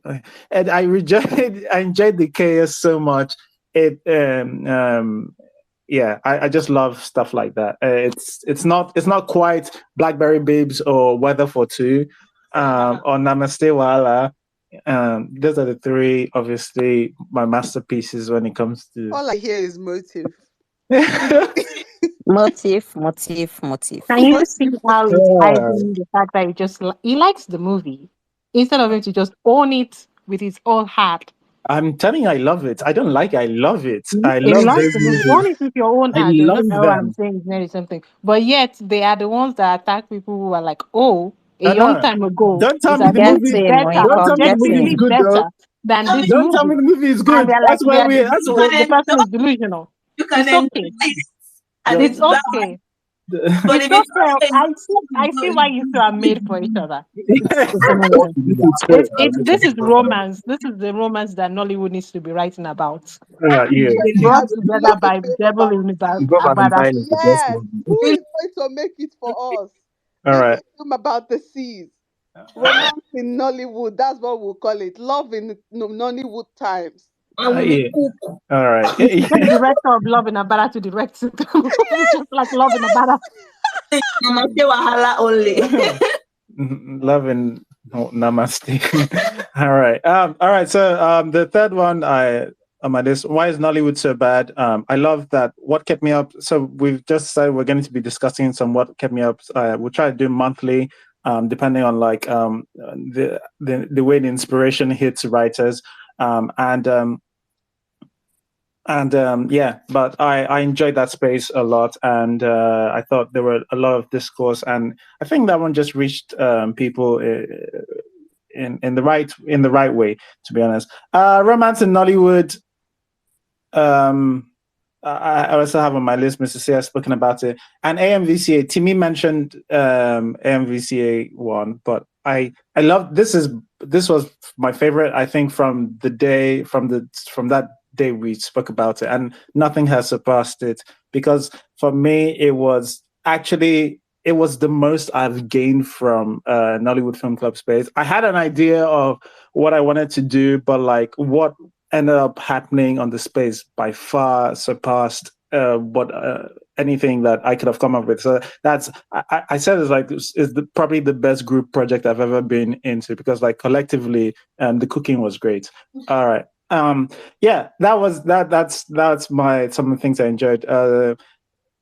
But those are my highlights for Nollywood Film Club, and of course, well, we'll do the sort of summary thing a little later. All right, so if people wanted to discuss some of the lowlights, all right, who did we start with? Oh God, memory's gone. Who did we start with? Just everybody put their hand up. It was Can I just say something? it was No, it Nollywood. was It Nollywood was must Nollywood. Okay, change. Mrs. C, what do you mean? What's going on? Nollywood must change. I I'll start. tell you what's going on. Mr. No. C is getting old. Mrs. C, run away, find you a young lover. Leave that man. I'm waiting for the dry facial. No. Don't do that to that young man. That young man doesn't want to watch Tell you us Devil in what Abada. It is Mr. everyone They are has made it. for each other. Come on. All right, none of his name Nollywood must change. There's only one Nollywood must change. Nollywood must change. Please go and tell us your little lights. Like, you mean the worst movies or what? I don't understand. Either the worst movies or the worst space or the space you Okay, like generally like. Okay, my new light for Nollywood. I think we still don't know. Maybe we got was with storytelling actually, because I kind of feel like we still don't know what storytelling should be like. 'Cause you have high anticipation for a movie, you're excited for a movie coming out, and then it would disappoint you, and you'll be like, because for Black Book, I think I was expecting something great for Black Book, especially. And all of a sudden, I felt like, no, this is not it. And Gang of Lagos, because I kind of feel like we lack creatives in Nollywood in a kind of way. People who could sit down, raising stories, bring stories together, bring plots together, make great characters, tie them up, and make a great storytelling. Because for Gang of Lagos, it was like a rip-off of Gang of London in a way. And I felt like, why would a great filmmaker like Jade sit down and do this? Like, seriously, why would you do that? Why would you copy another movie and just give us? You can't, use your imagination, twist the story, make it more better in a way. Even if it's not better, you can just write something. You don't have to be perfect. Your story doesn't have to be perfect, but just write something original. You know, it's Nollywood lacks originality. I don't mean like our identity, like something right in Nigeria way, but we lack. Most of our stories are kind of not original. Like, we don't know how to make stories that are unique, are different. Because most of the time we just recycle the same thing, and when we are not even recycling, we are copying from Hollywood stories, because, oh, this is a crime movie, it must be like this, must be like that. So even when you are doing using a formula, you would still make something that doesn't make sense. Like, okay, another Lois, she must be obeyed. I'm at this stage, like, I don't take Funke seriously anymore. Like, she's she she's beginning to look like a clown to me in a way. I don't know. Maybe our fans will love it. Yes, our fans will love it because this is a movie that is coming out next. I'm like, this movie will not be good, but our fans will still love it. Sure. When she throws a little moral lesson, sprinkle it all over, they would love it. And, oh, this is the great movie. But she has not done anything great because almost Omogeto, I struggled with Omogeto. I couldn't finish it as a stretch. So I was like, God, is this what people are shouting? I'm gonna get to this and that. I should be beginning to look like someone who is unserious. About, I know she's trying to make money, but look at Genevieve. Genevieve is making movies, even though she's not perfect, but she's trying to make great movies. I can't. If you refer me to Amogeto and Lionheart, I would pick Lionheart over Amogeto, because Lionheart, I would keep referring people to Lionheart, even if it's not a perfect movie. But go back and watch Lionheart. It's something you can go back to watch. But now Amogeto, God, Amogeto cannot take this, you know. So I feel like we could do better with storytelling, Shantytown. I was like, God, who are these people? For really, people sat down and write this. Oh, they don't know what they were trying to do.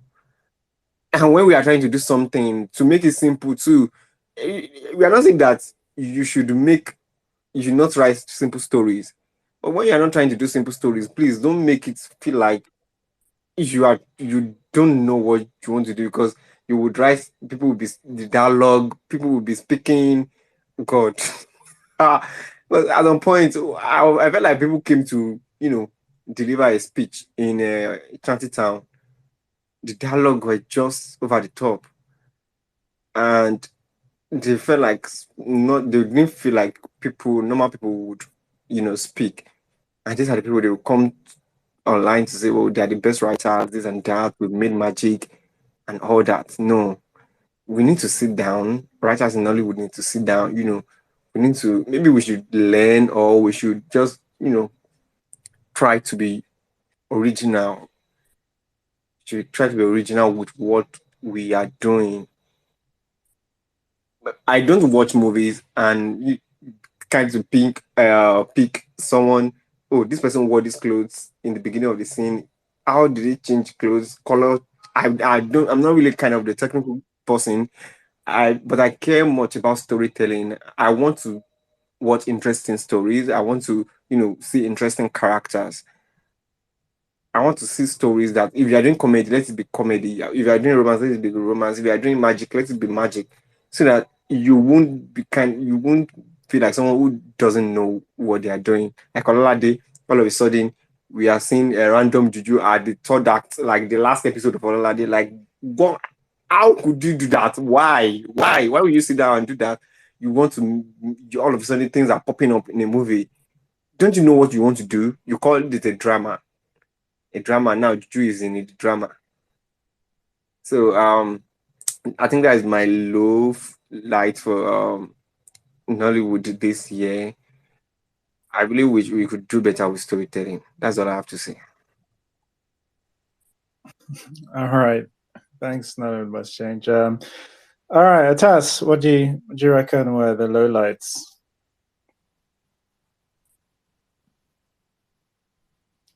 Atas, you there?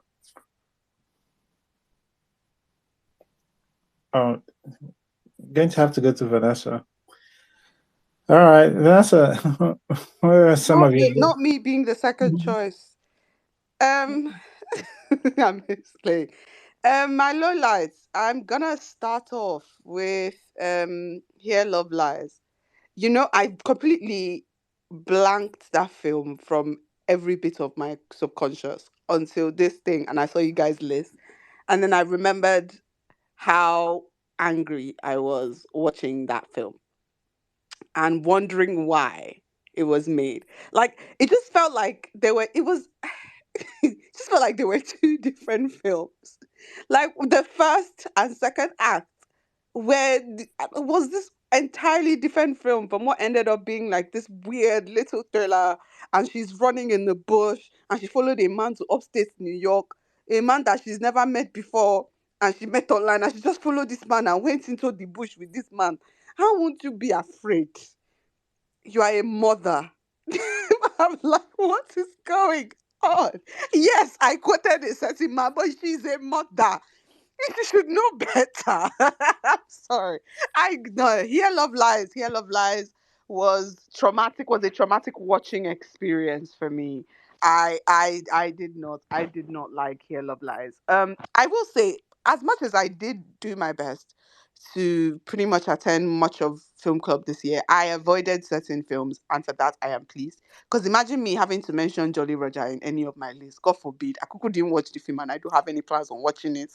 Um, but on the vibes, I would just like to say, the people that named that film, that might be the best thing you have done in regards to this film is calling it what you called it, because true na vibes. Kolori kolese koni anything, no con vibe ni. Oh, you all sat down together and said, yeah, that's the film we're gonna make. Are we sure? Are we actually sure?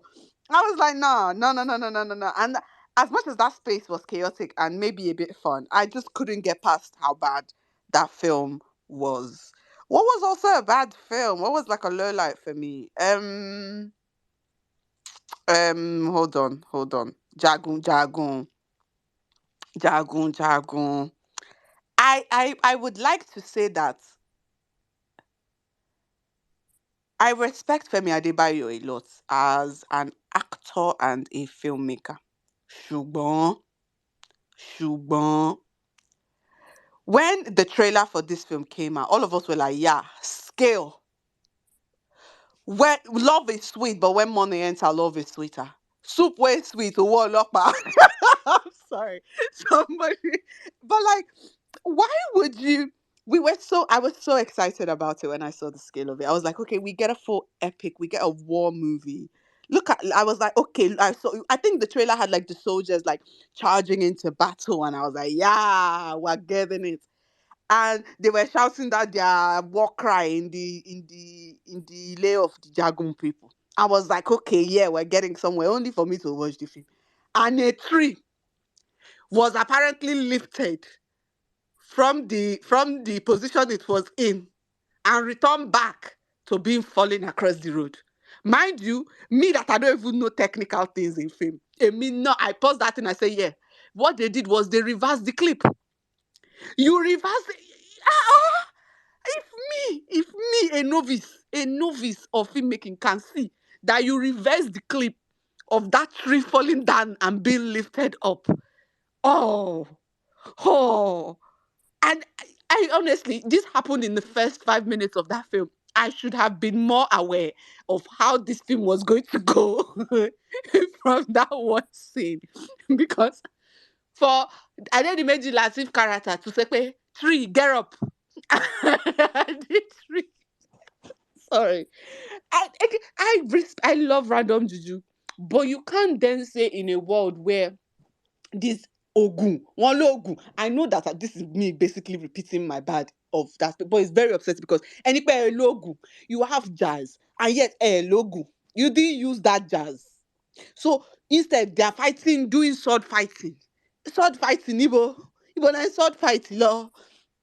Talk more of our inconsistent acting. What about very bad? I'm so sorry, Femi Adeba. Very bad acting. What I was like, so what is the point? Who is this film about? So much was wrong with Jago Jago, and it was quite upsetting to me because it was like, we got the money. This was their opportunity to redo what they did with the other one, King of Thieves. I guess you know, okay. I guess you know, lórúkọ máa yẹ mo ti gbàgbé. Ṣùgbọ́n àbí I guess you kólé ni. Any of the three that I just mentioned, whatever one is correct, only. And you people got the opportunity to get money to redo something that you guys did on a much lower budget. And then you did all the fancy stuff, costuming and face paint and body markings and all of that and building and the sets and the huts and all of those things. His war, whatever, his fortress looked beautiful, all of that.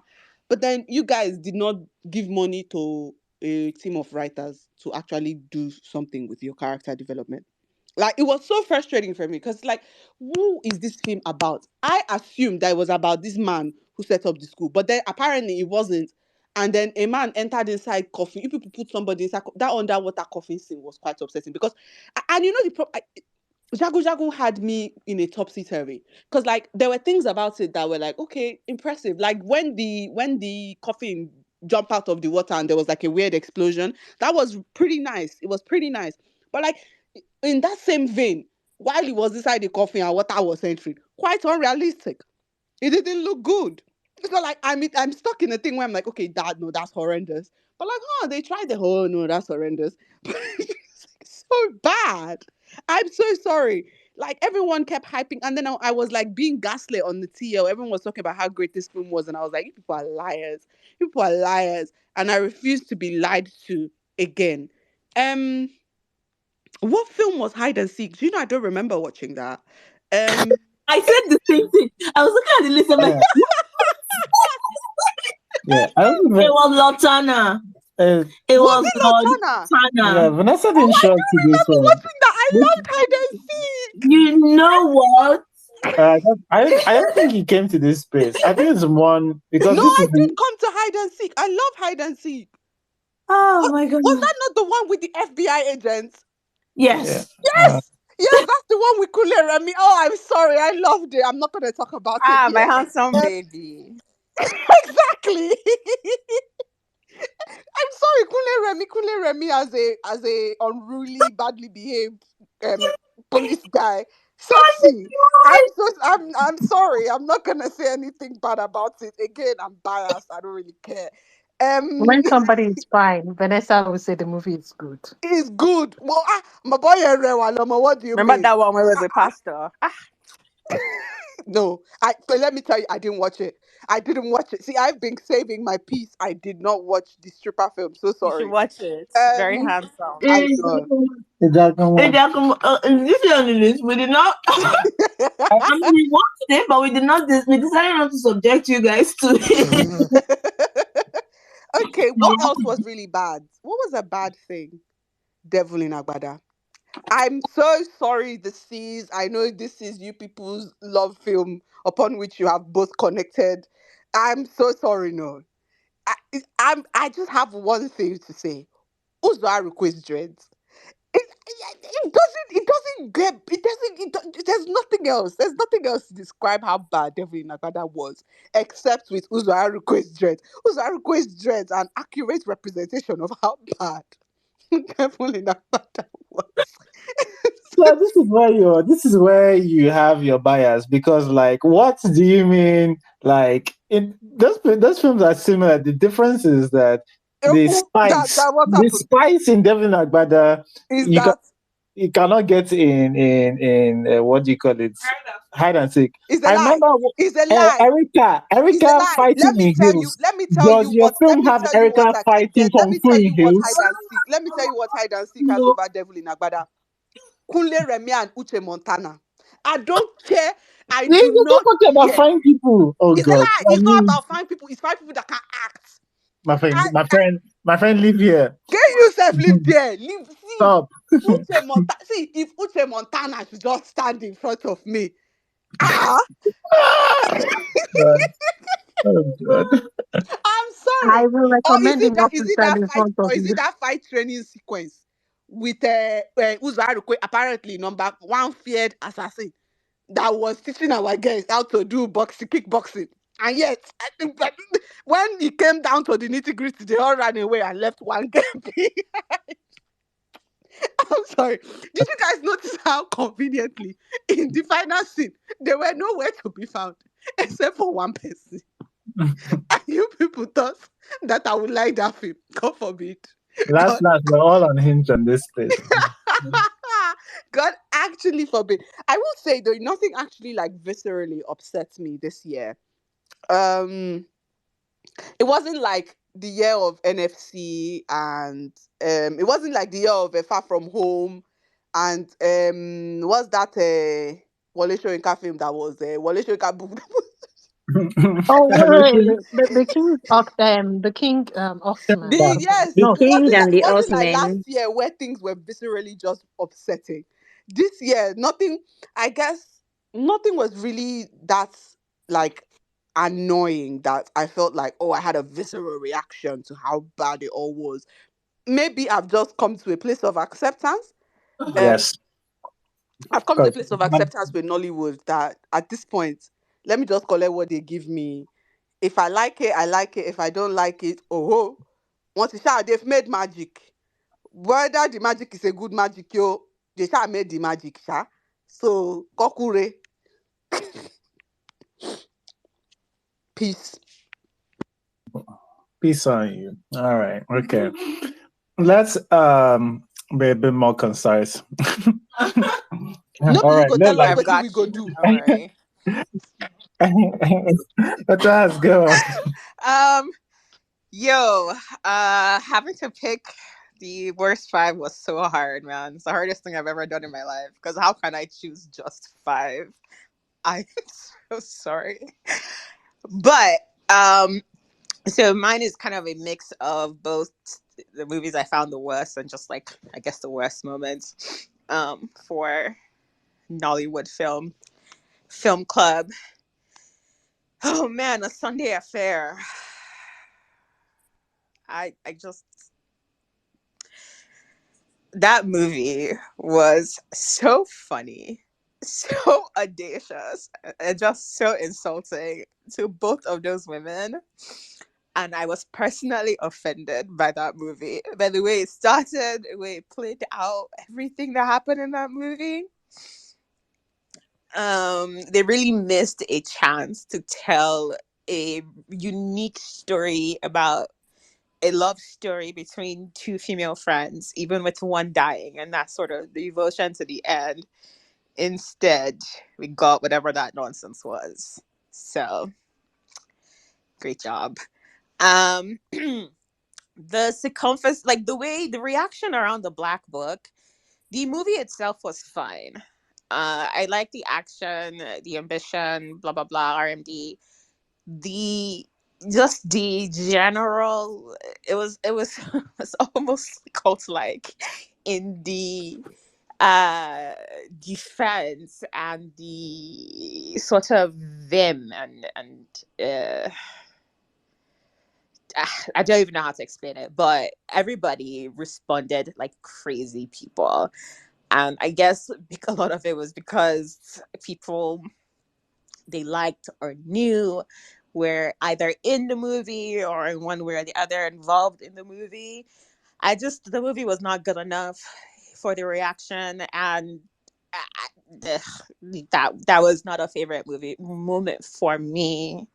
Yeah, and this one is both. So this is both one of the worst movies, and also an annoying moment for Nollywood Film Club is Madame Koi Koi Part 2. It's it's funny because I can't remember where I read somewhere that was supposed to be one movie, and then they split it up into two, and then we had 2 weeks, 3 weeks of discussing that shitty, shittily resolved film.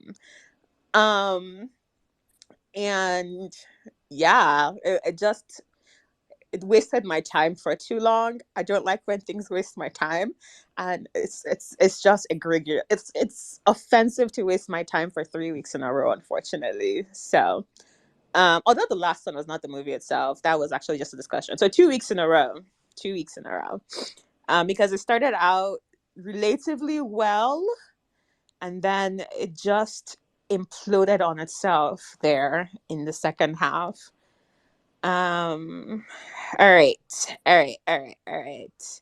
I have here worst random juju moment. Random blue drugs given by the devil that make you rape. Oh man, I don't even remember what that movie was, where that was from, and it was one of the teenage young adult ones. It's from a young time A young ago. time ago, yes. So that's one scene is possibly the worst justification, explanation for rape that Nollywood has ever done. The worst use of random juju ever. Like it just did not make sense. Came out of nowhere, added nothing but a justification for rape to the story, and I guess it continued in the end in the way the movie was in itself with the love story at the end that they tried to push on us there. I don't know. Maybe Nollywood needs to take a break from writing love if this is their definition of what a trial for love is. Um, and then honorable, she must be obeyed. She must be obeyed is arguably the worst series that has come out this year. I don't know whether it's camp. I don't know whether this is comedy. I have no idea what genre that show is supposed to be in. But that fucking bald cap. That bald cap was offensive, and I saw it in my. I had a nightmare about that bald cap. You're never going to believe it. Like I dreamt that I slept one day, all my hair fell off, and that's what was with my head. Like it was traumatic, and the series itself, it just did not do what it was trying to do, unless that's what it was trying to do. In which case, my bad. And then honorable mentions here, Love Lies, the one for Sarah, the order of things, um, in that order, really. But the one for Sarah was bad because in itself, the story it ended up telling wasn't necessarily terrible. However, the title, where it says the one for Sarah, the poster, and even the I don't know. The love story in it itself is.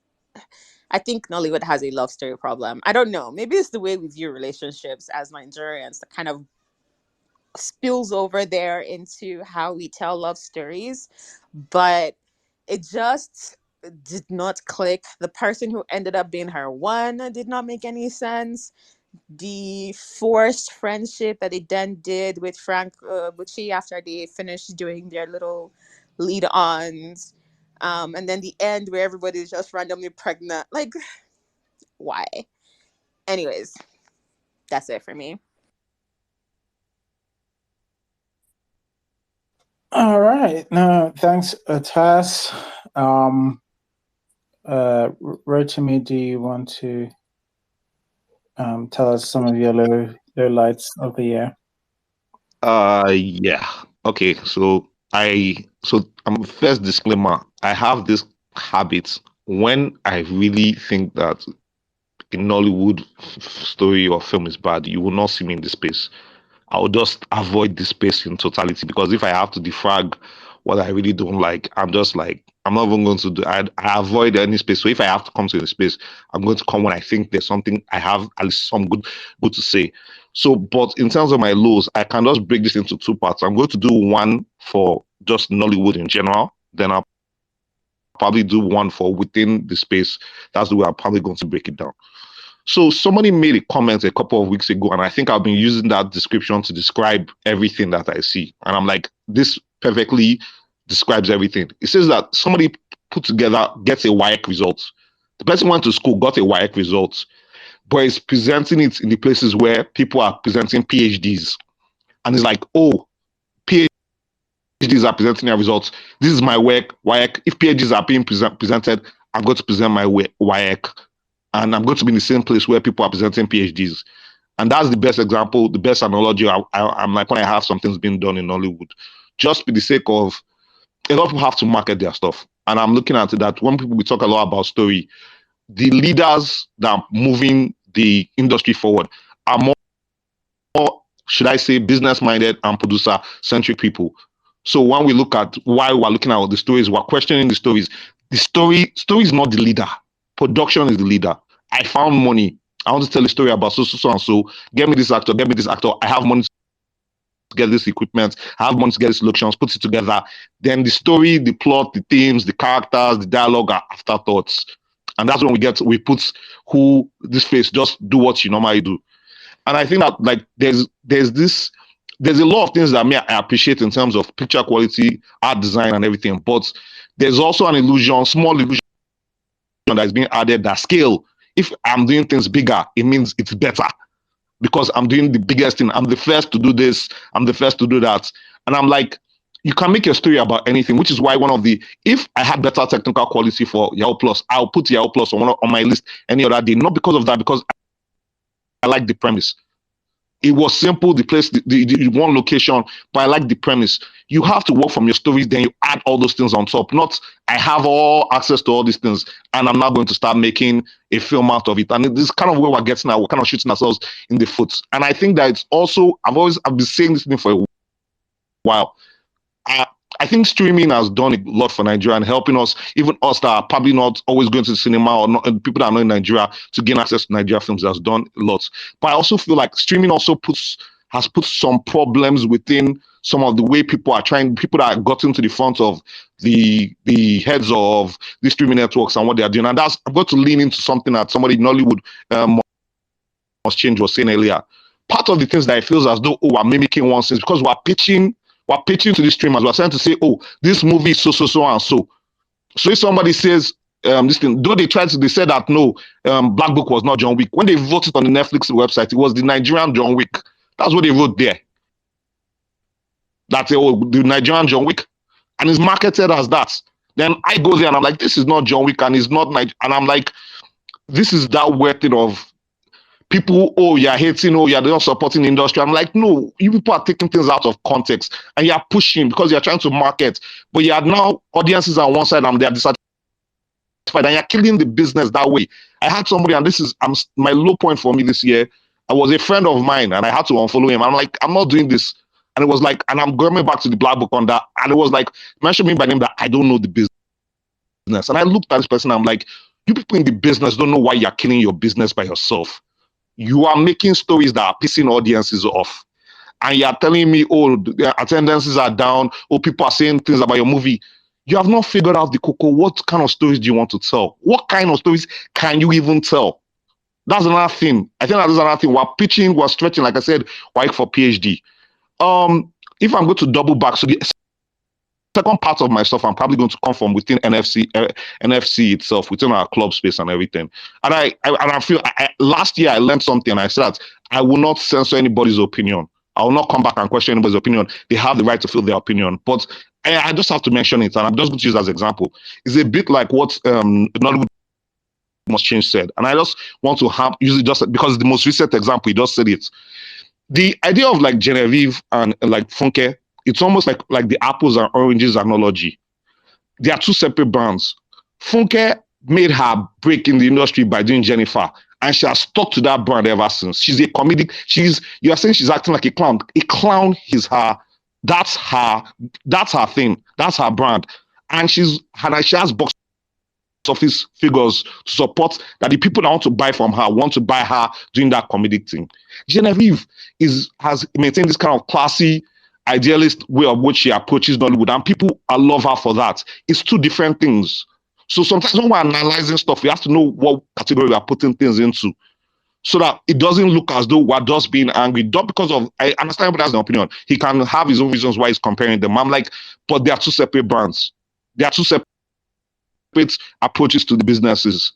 I love my perfect anti nemesis. Sorry, in this space is Vanessa, and I love her. I think this space NFC is what it is because of people like Vanessa. But there's only one thing I will say, and I don't think Vanessa should change in terms of what she feels. But this is the context I always want to put in, and this is context in terms that it applies to everybody. Even me, I'm probably guilty of it. Emotions make people cloud even the right opinions that we're giving or the right facts that we're giving. And I'll say this in one thing about, and this, I'm going doubling back to Black Book. There was a producer friend that was there, one of our big producers here, and it was like, if we did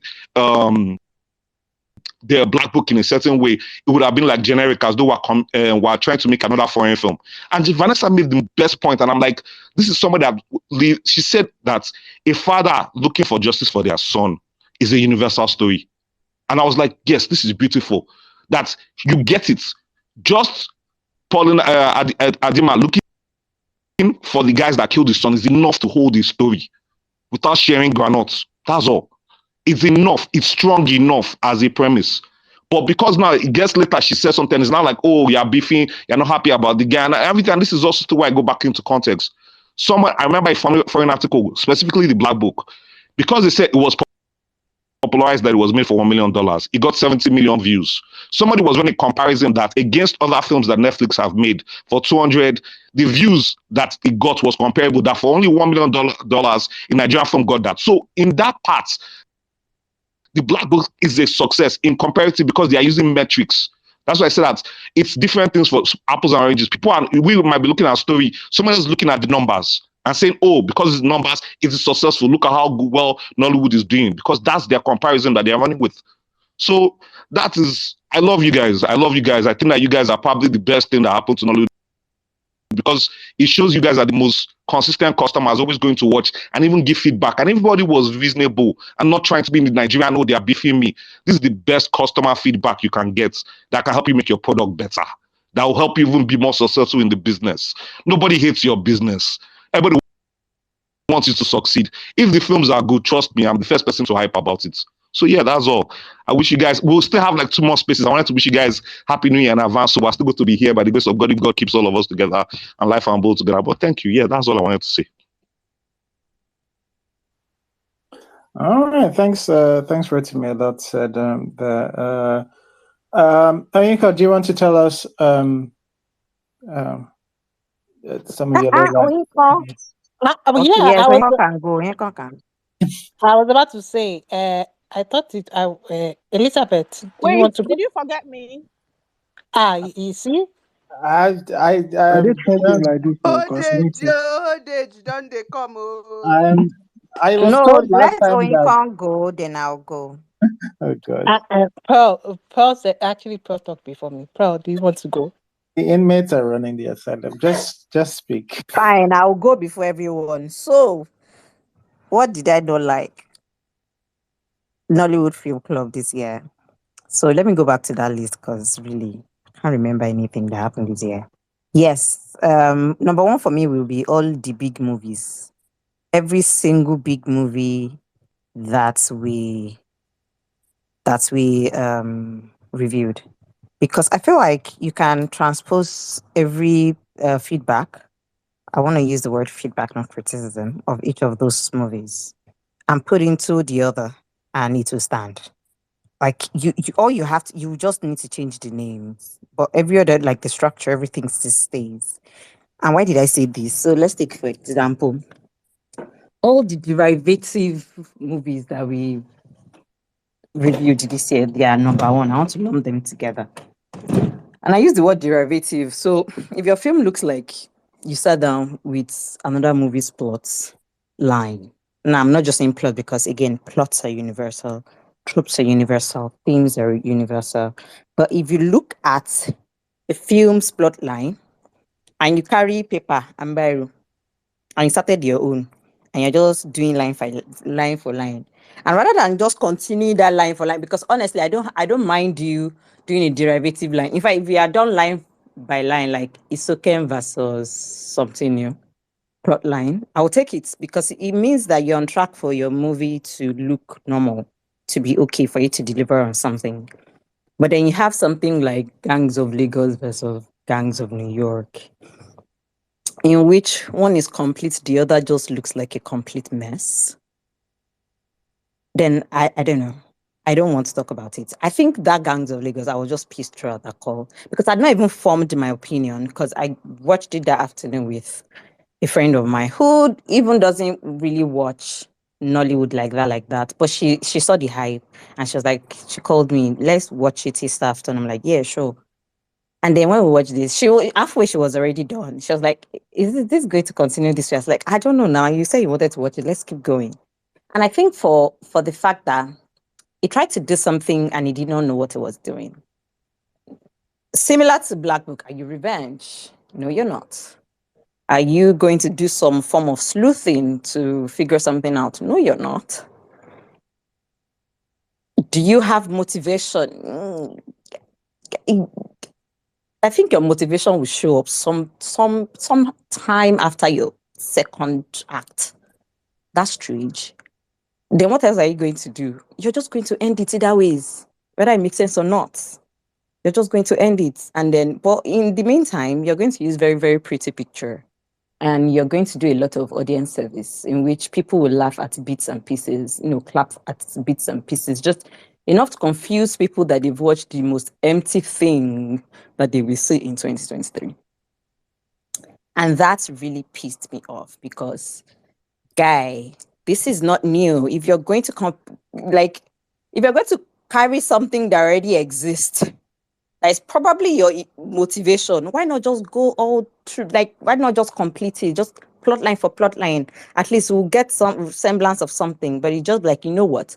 I will do my own thing because I'm just going to mix these things together and then I'll give you the best and then it ends up not being the best. Anyways, that's one of the things that I hated this year. Another thing, Shantytown. Shantytown. Shantytown also suffers the same writing problem that the last two, those two that I mentioned. But it's not just the writing. God in heaven, they now made it a series.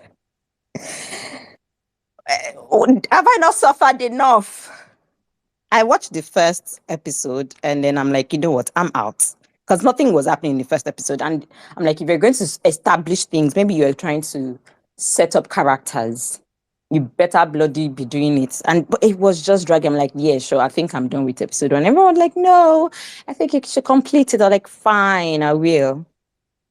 And Lord God, Emily King, things were just starting up, somebody was in there. Again, atrocious, ambitious dialogue. Please, let's do, I don't know what's going on with our dialogue writing. Terrible. Anyways, all the random speech giving monologues, things happening, setting up things that, at the end of the day, you have a lot of whys. Why did this happen? Why did this happen? Why is this happening? And then at the end, Inse killed that character. And I'm like, yeah, sure. Should it have been her? What exactly is going on here? Anyway, Shantytown, don't let it happen again. Okay? Of course, it probably will happen again, but still, I do not like Shantytown. I hated the space. I hated the film. Series, please, before they come from my neck. What else did I not like? I didn't watch a lot of things because I was protecting myself. What else can I put? What can I pick here? Okay, I won't really fight with Battle on Booker Street. I thought that Battle on Booker Street could have done better by, figuring out the sequence. I thought that if they mixed some of the funny scenes with some of the serious, heavily themed scenes, right? It could have balanced some things and then fleshed story. And then they did another cardinal scene for me, resolved a secondary what's that thing called? Resolved the secondary conflict and left the main one. You know what? I'm like, yeah, sure. But I don't know if I should say that I hated this per se. I feel like because there's always a consensus, apart from people who come say, yeah, sure, but it's nice, I like it, and they're my peoples, I know them peoples, whatever. Apart from those guys, if there's like some form of, oh, this is bad, I really can't stand. And then which one did I not like? I think that's about it. I really didn't watch a lot this year for me too. And I know that Jolly Rogers and what's it called? Jolly Rogers actually came as one of my best, but it's actually one of the worst things I've watched this year. And honestly, I didn't put it as well. I don't think it is a sin per se. It's one of those things where, yeah, at the heart of it is you're not so sure if the maker smoked something or you watching it if you're the one that smoked something. But you're sure that somebody smoked something, but you're not sure who. So that is it for me this year on NFC. Thank you. All of us smoke something, both the writer, director, actor, us for watching it. We're all smoking something, honestly. All right. Okay. All right. Okay. Let me go back to my intended this thing. All right. Wayne's rant. Thank you so Wait, much. what? See, I decided I wanted to go to you. You said no. I should go back I It's to the didn't say other. Pearl. no. I I can was It's Pearl remember. before I was Rebecca. it's Pearl. Yeah.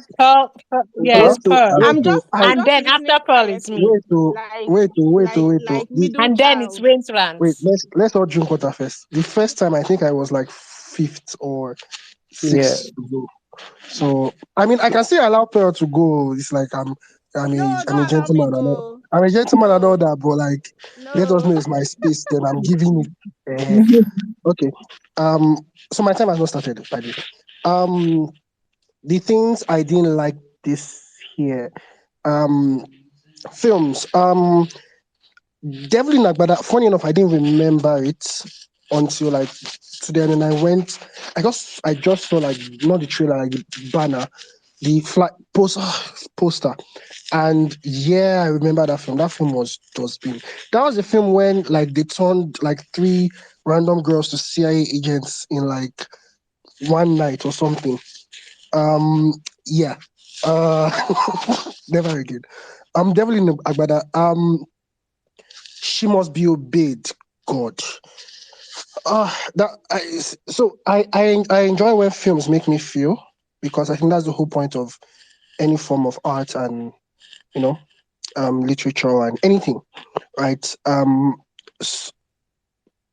She must be obeyed brought a level of anger in myself I don't think I have seen in a while. Like I was watching that film and I was so pissed because I cannot watch a film halfway. I don't have the you guys that can start a film and then like just stop because it's not fun or it doesn't make sense. I can't.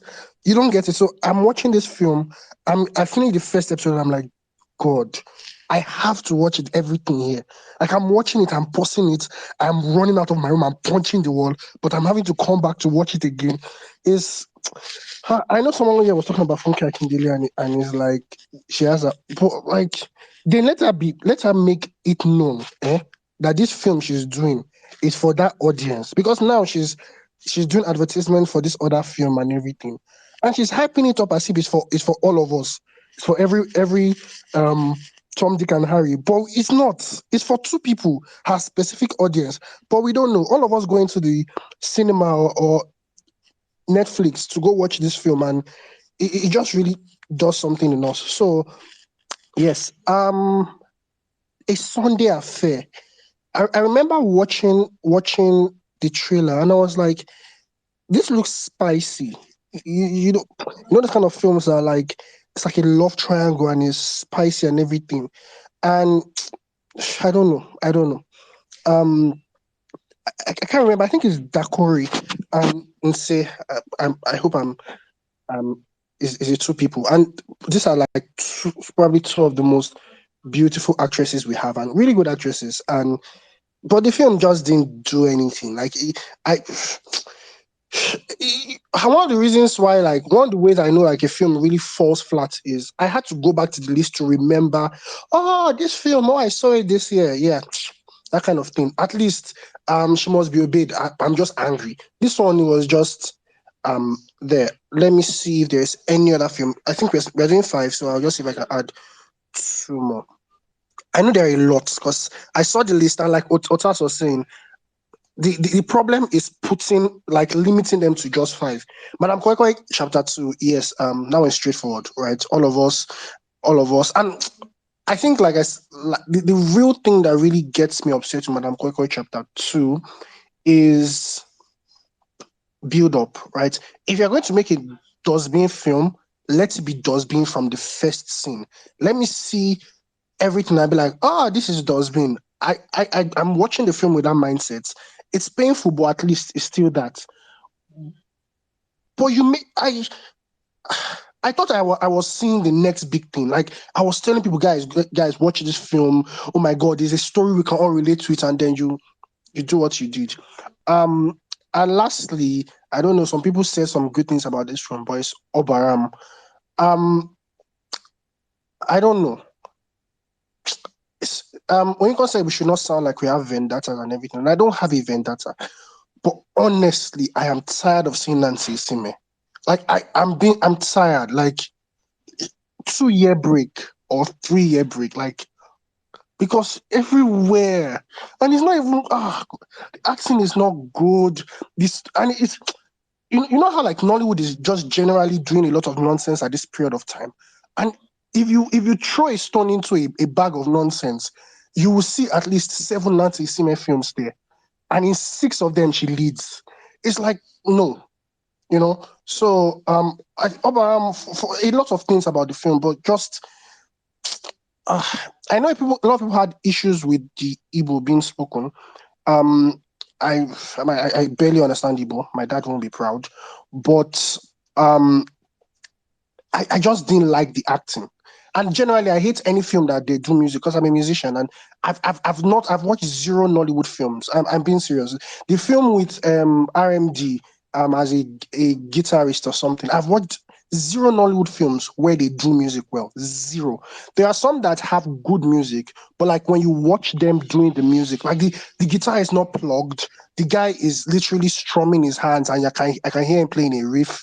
The person is singing, and the lip sync is they're holding a note in the song, but the person is out of breath in the film. It's nothing they do musically is good. Nothing. And I don't understand. We have like the best musical industry in Africa and probably one of the best in the world. But we just can't do films about music.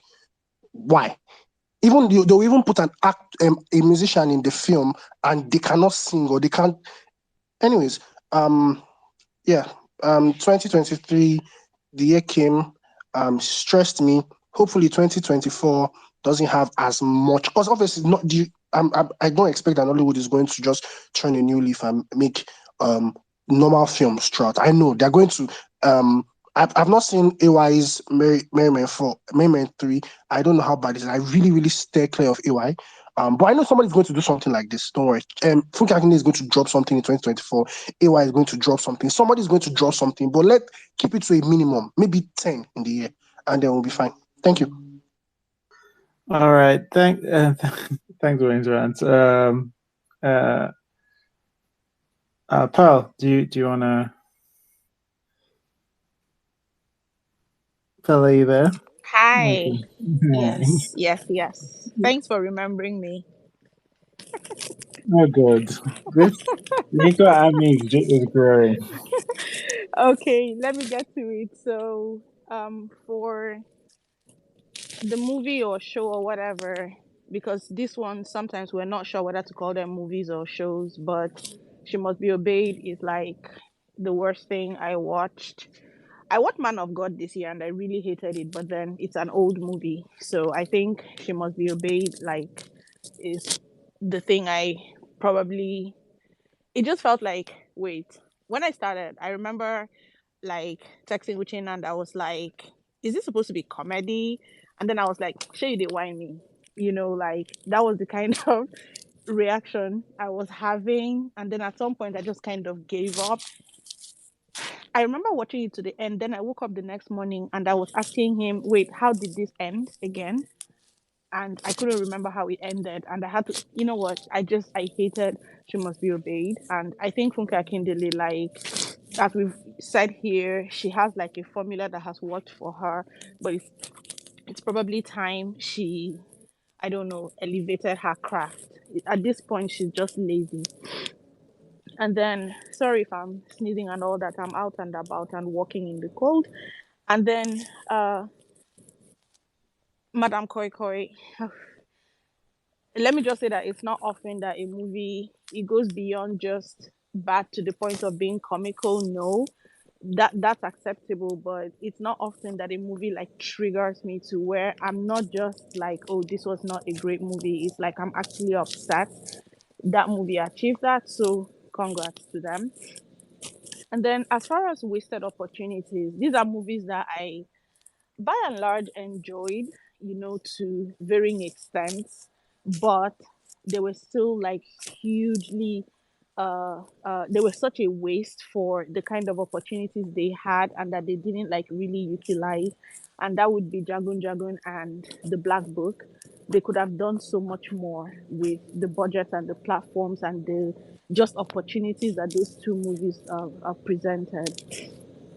And then as far as engagement with uh, a product, I really hated the engagement. I think Vanessa has said this. I did not like the conversation around the Black Book. I hated the lack of like critical I don't know how to even say that, but the way people felt like they had to like pick a side, and I don't know what the sides were, but it was like you had to either really love it or just really trash it, and you couldn't like be in the middle and say it was fine for these reasons. However, and I just really hated all the conversation around the Black Book.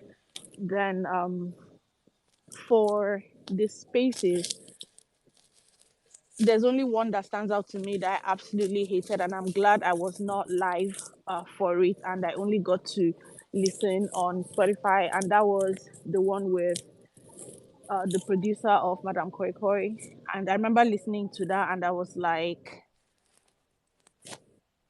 I had a lot of feelings, I had a lot of thoughts. I acknowledged the dismissiveness, of the guest, and just the way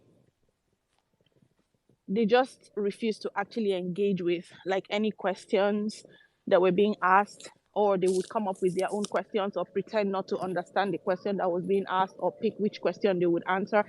I don't know, but I just really, really hated that particular one. Let me see. Then just in general, I'm just going to say that Nollywood, like one of our biggest problems is that we're still like not respectful of writers and writing. We still have not learned after all this time that gimmicks and marketing and big budgets and nice effects and graphics and things are never going to make a good film, and it will always come down to the writing. We don't respect that. And we think any old person who just says, "Yeah, I have an idea," is a screenwriter. Script writing is like a very, very, very specific craft. And if you roll out of bed and decide that you're a scriptwriter, that's fine, but in the end, when it's out, we'll talk about it. So I guess that's really what I wanted to say. All right, thanks, Bo. Yeah, a lot of people couldn't do the interview or not. The interview with the producer. Yeah, I guess it's worth saying. Yeah, I'm just whenever I think with almost any movie that goes on, like yeah, my I think if I have a producer, writer, director, one of the filmmakers behind a movie, if it's something I disagree on, I want to give the person as much as a chance to clarify certain issues. And I think what you picked up from that is that the producer, you don't think the producer answered or avoided all the chances and opportunities that we're given. But I think it's there for anyone to so for them to hear and take with it what they will. All right. I think it should be Excuse me. Hey, you're last now. I'm not last. Okay. That was not what I said. Okay, all That right. was not what I said. Okay. Okay, go on. You can cry. I Thank mean, you. speak. Thank you. So I try to be very specific in what I criticize people in because I don't want people to misunderstand what I'm saying. I don't think we should throw out the baby with the bathwater. And I don't think all this, even a bad movie, I don't think they did everything bad, and I don't think it's something. I always find entertainment in most things.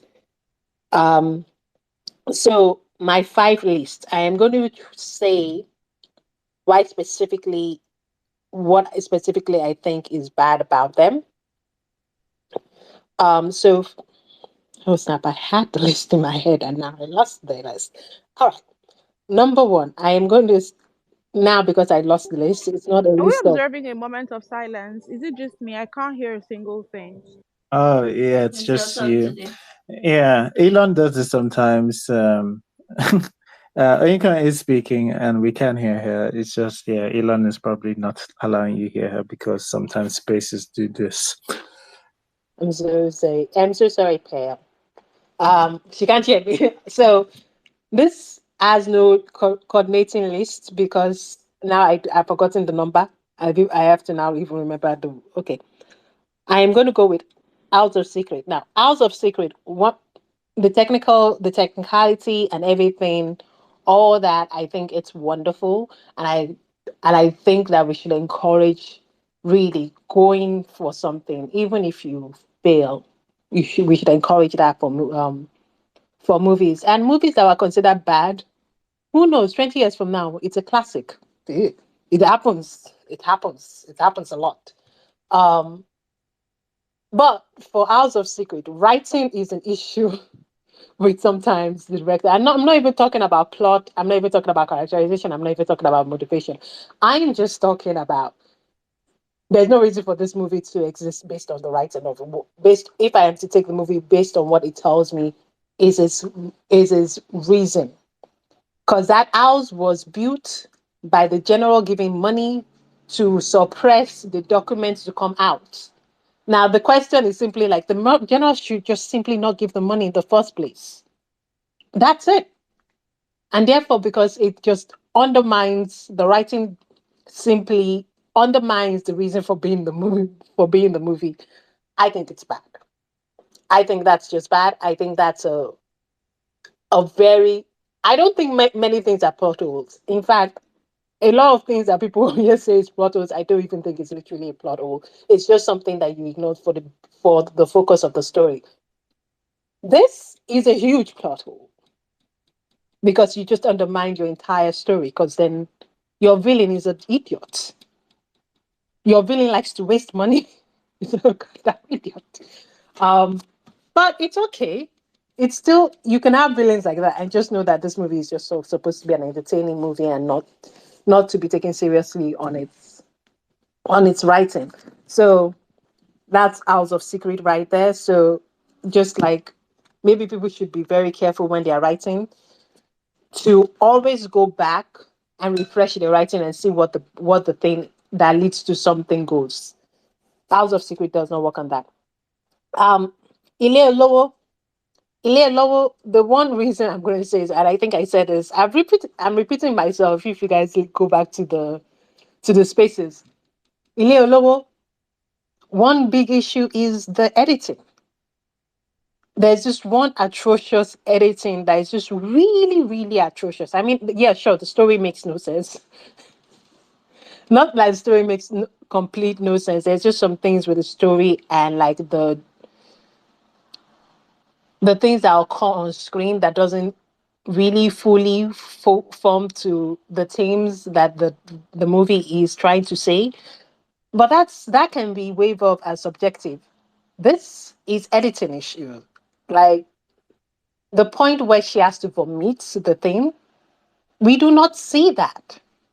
We do not see that. It becomes shaky, it becomes ridiculous. And the reason why I pinpoint this, because this is supposed to be the highlight point, right? This is where she's doing the highlighting of actually vomiting the baby. I think the devil's spawn that is within her. So this is an highlight. This is the plot, what's it called?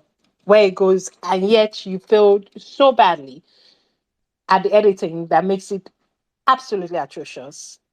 Just just not. But as a concept movie, sure, cool. But this is one of the reasons why I'm gonna put this at where it is as like one of the bads for this year.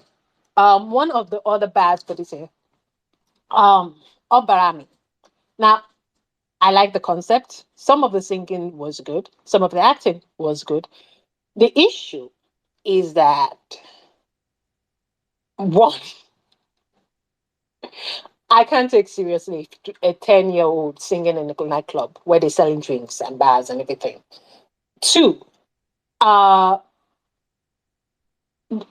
there are issues with the development of the music, the person singing, how they stage the music. There was just a lot of things that was just like, it is within your capacity to fix that, to fix that.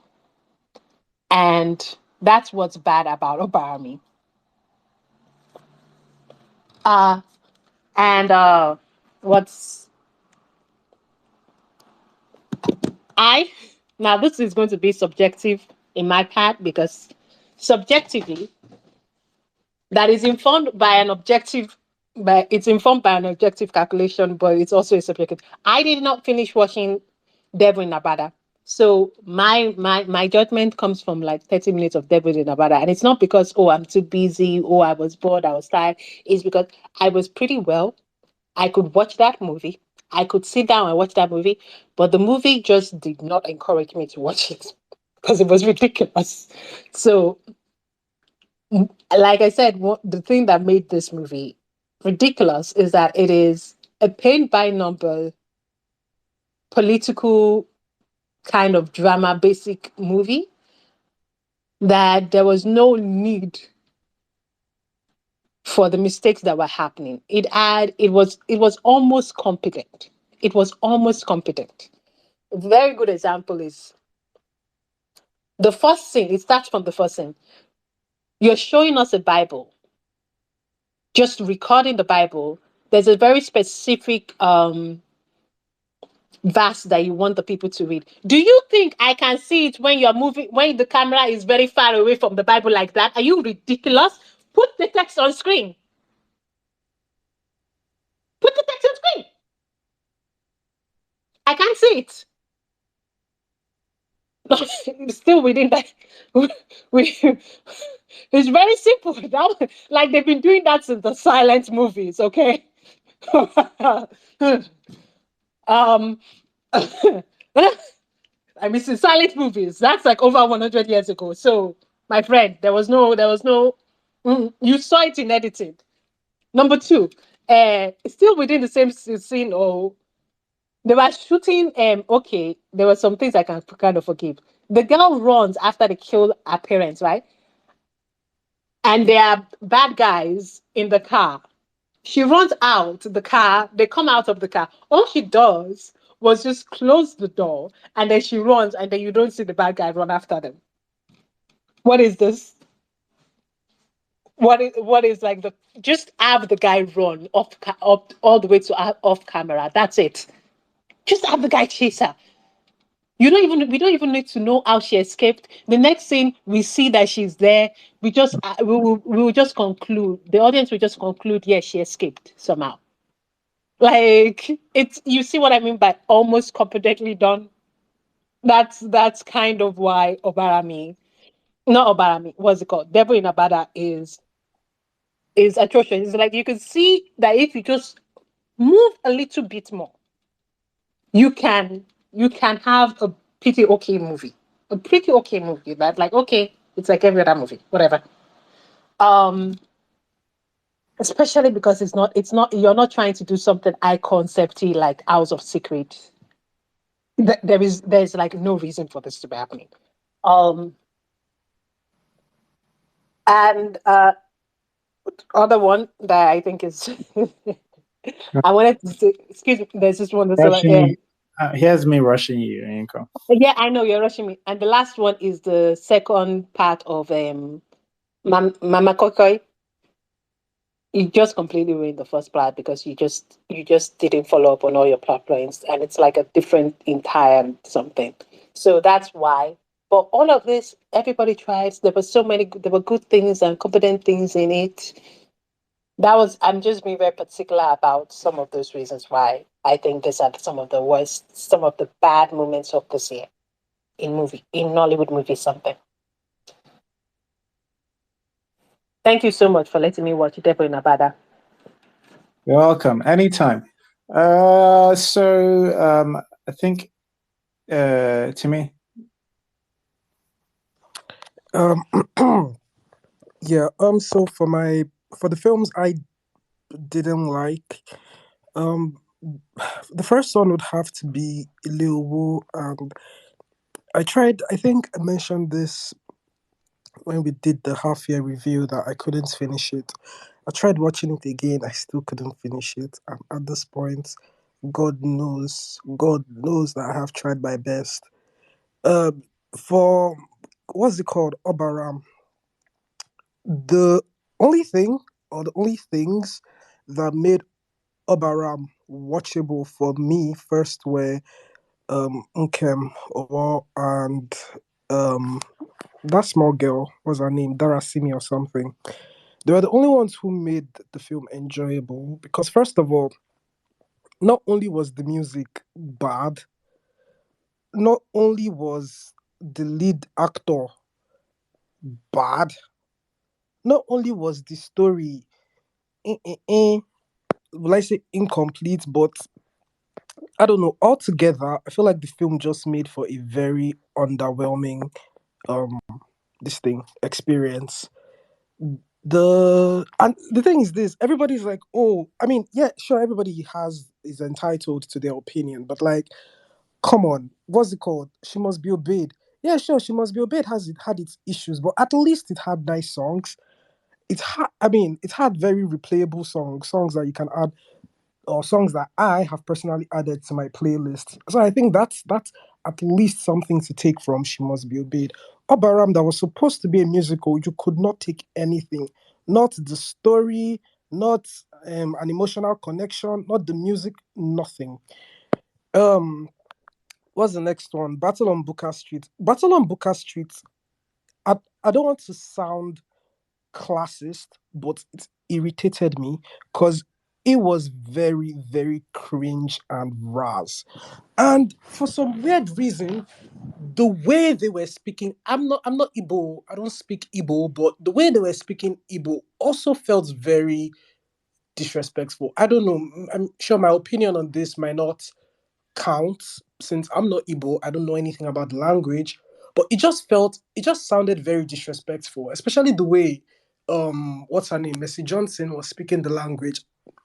Again, I don't know Igbo. I don't know how to speak Igbo, but I'm like, at least from what I used to hear, that did not sound like the Igbo that I used to hear. Sure, there are different dialects, but what I'm just saying is there were lots of things in the film that just felt very crude and crass, and it was like they were just doing vibes on vibes. It felt like they didn't necessarily have a screenplay. The director probably was like, okay, um this is what I want to achieve in this scene. I'm not going to like write a script. I'm not going to like give you guys actions to act and dialogues to say. You guys just do whatever you want to do and make sure that the point of the scene is made. That was how the film felt to me. It didn't feel like there was it didn't feel like they actually settled down and say, okay, let's actually plan this thing. Because things are just happening for happening's sake. The other film is House of Secrets, and honestly, I don't want it to be like, how do I say this? For me, the House of Secrets, yeah, sure, the like technical work and all of that, it's impressive, which I totally commend the film for. But the thing that just took me out was the fact that this woman has been living in that room for only God knows how long, and for some weird reason, I know that there was no toilets there, there was no bathroom there. So my question now is, how did you stay in that room for so long without leaving and without noticing the whole setup that that was taking place? That's for me. As soon as they just showed that part of the film, I clocked out. I mentally clocked out because I was like, "What is this? What is happening?" And I just said, "Let me continue watching the film because of Nollywood Film Club," only for them to come and reveal the most underwhelming antagonist I've probably ever seen. Antagonist that does not have setup. Antagonist self I would say that doesn't even have sense. Because I think somebody has already said what I even want to say, so I think I'm just going to skip that. Next one would be the Black Book. The Black Book, again, yeah, sure, the ambition, everything, all of that was all of that was is it's quite commendable. But at the end of the day, you just have to ask yourself, what is the point? Like, what is the point of all this?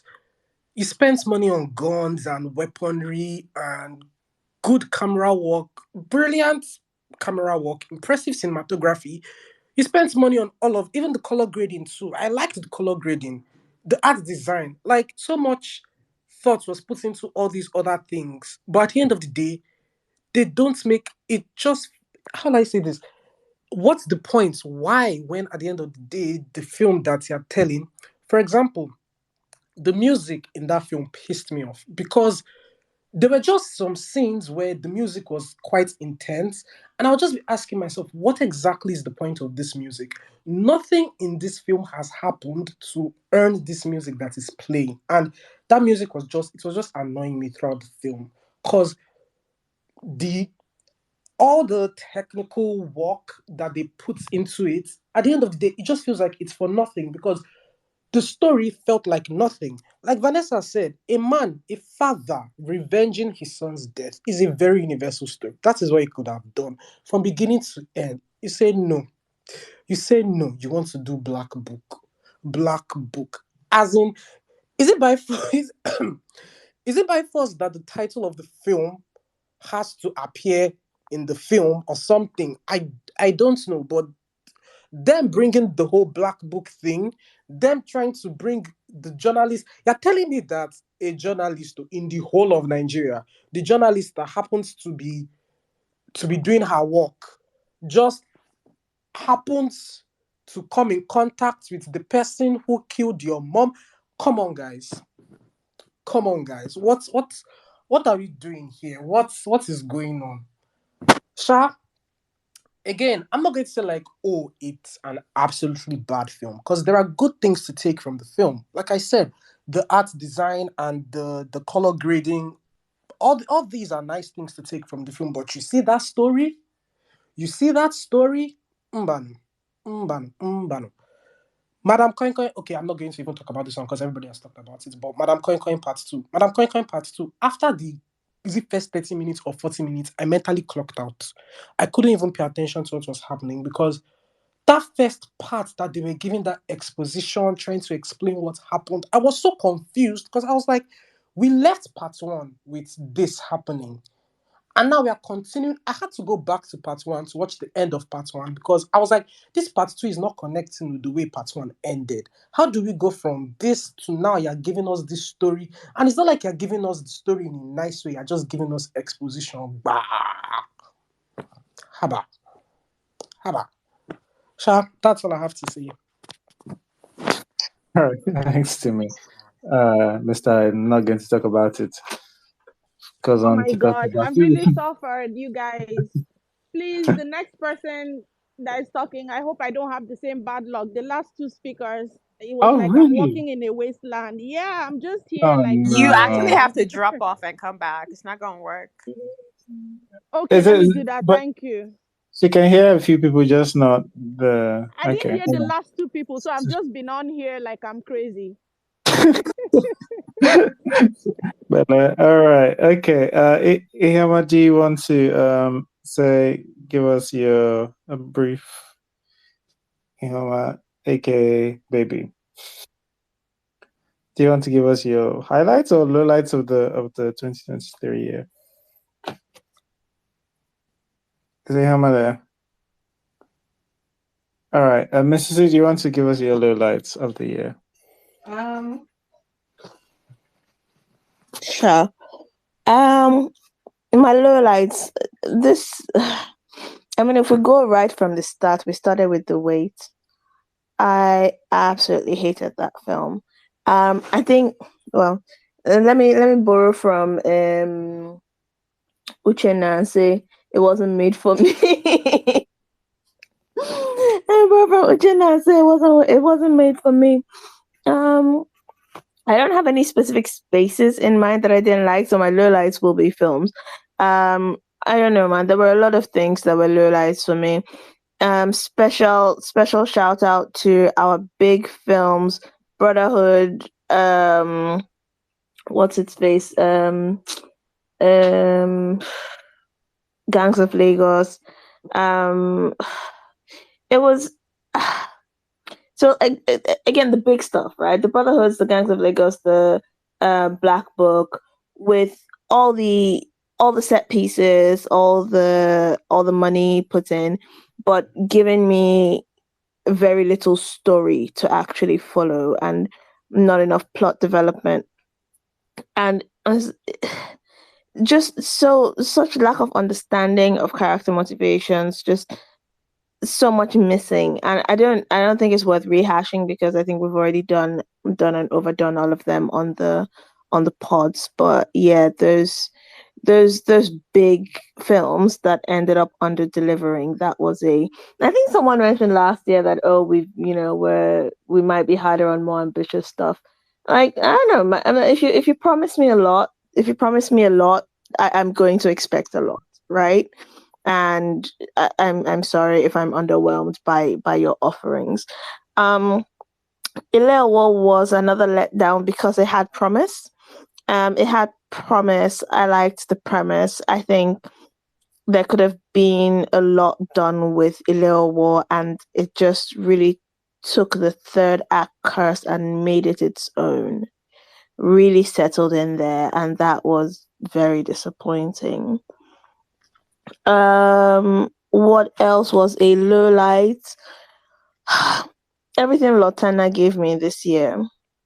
Everything Lotana gave me this year. Trilogy. The Lotana trilogy. Let's not do that again. Let's not do that again.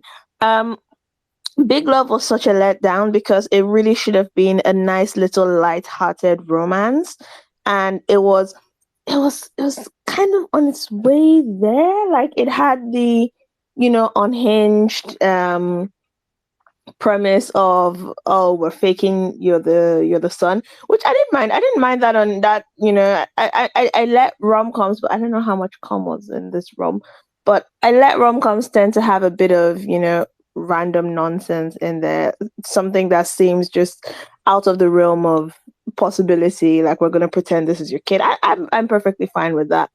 But I think something like Big Love was one of those things where I think we talked about it, where we don't pay attention to what kind of ratings we want a film to have, and what we're doing with it. So Big Love ended up being rated 18, was it, on Prime? And ordinarily, there is no reason why a film like Big Love should get an 18 rating. It should be rated lower. It should have more accessibility. But they decided to show us a sleeping dick print, a shower scene, but she was in lingerie for the shower, and there were a couple of fucks thrown about, right? Like 17 in a sequence. And suddenly a film like Big Love is an 18, which, that was kind of a letdown. It just lost its tone. So anywho, I think, oh yeah, and of course, Madame Koi Koi too, that took the third act curse and made it a whole film. that was I didn't put that in your unfortunate. highlight and your The low light. space was my highlight. The film was a low light. Get it right. Yeah. But like I don't know how you give me a whole hour of the third act curse. That was very unfortunate. But I don't know, man. There were some unfortunate things. We had to see this year. Have I mentioned the Sunday Affair? Fuck that film. Especially coming out around Valentine's, that was very unfortunate. But I have what on Valentine's. Love is dead. Anyway, be that as it may, I have to say, right, as a professional hater, every time a film doesn't sit right with me, and I go on the TL and I see, oh my god, this is amazing. Oh my god, 10 out of 10. Oh my god, the moral lesson at the end of Jagun Jagun, amazing. I know that I will come to NFC and my people will be there to share in the hate. And I love you guys for it. Except when I love Passport and you'll fight me on it, y'all can get lost. All right. Okay. Well, I don't have low lights. I obviously there's some films I did not appreciate or like. But yeah, it's always good to come and discuss them with all of you guys. So thank you for that. All right. So like I guess in this sort of summary, well, before we just do a general summary, a quick summary, wanted to allow space for what we think we can do better in 2024. Or I guess I won't say going forward, but maybe we might not be able to change in the next couple of weeks. But do people have suggestions on like how we can do better from an NFC point? All right, Timmy. Can Mrs. C be hosting sometimes? Never. Never. Hamo are confused. How is Timmy going first? He put his hand up. This is not. This. Yeah. So you've abandoned the queen. There's no. Yeah, because like some people might not have anything to say now. Yeah. How did you know anything? Did you ask us? I did exactly. I literally just did. Guys, Were you not attacking the listening? host? Exactly, he did, and I raised up my hand. No, Exactly. I assumed that we were You going to assumed go. wrong. You assumed wrong. Let me land. I assumed we were going to go by the queen. There you go. Assume makes an out of you. I say, will you get away? All right. So Timmy, Going you forward, have can your we answer. keep the... Timmy, don't mind that, man. I will take it on board and I will host more in 2024. We'll see about Thank you very much. Actually, the general gist of why I try to do as much of this as I can, because look, we do film clubs on Sundays, and Sundays is the weekend, and the weekend sometimes has Arsenal playing in it, and there's sometimes I would love for Mrs. C to just host it, but I do tend to I'd rather carry this on my head because for a number of reasons. Mrs. C I don't want to add to Mrs. C's headache because hosting you guys are a nuisance. We like her though, so I feel like Unhinged we're a people. nuisance She for don't like you. but She we don't like like you. her. We will be angels for you, Mrs. C. Just Exactly. All right. Anyway, any other thing? And there's no cue, so it's by hands or just on mute. Vanessa. Does this have to be about you and the film club, or can I just finish Nollywood a little bit? We have summary later.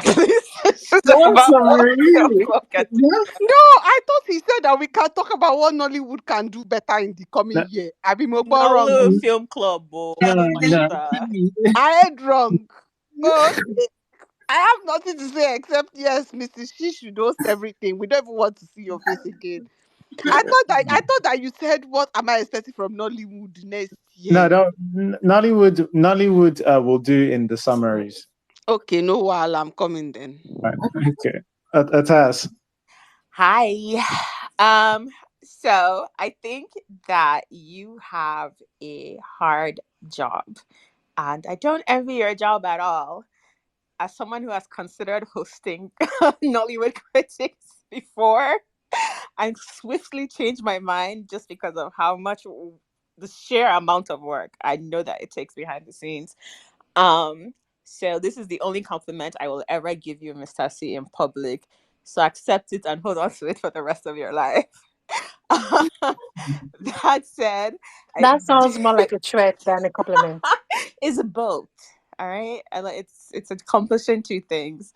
Um, that said, I do think there needs to be some more consistency about how you decide or how NFC uh, decides to cut people off. That's all I would say.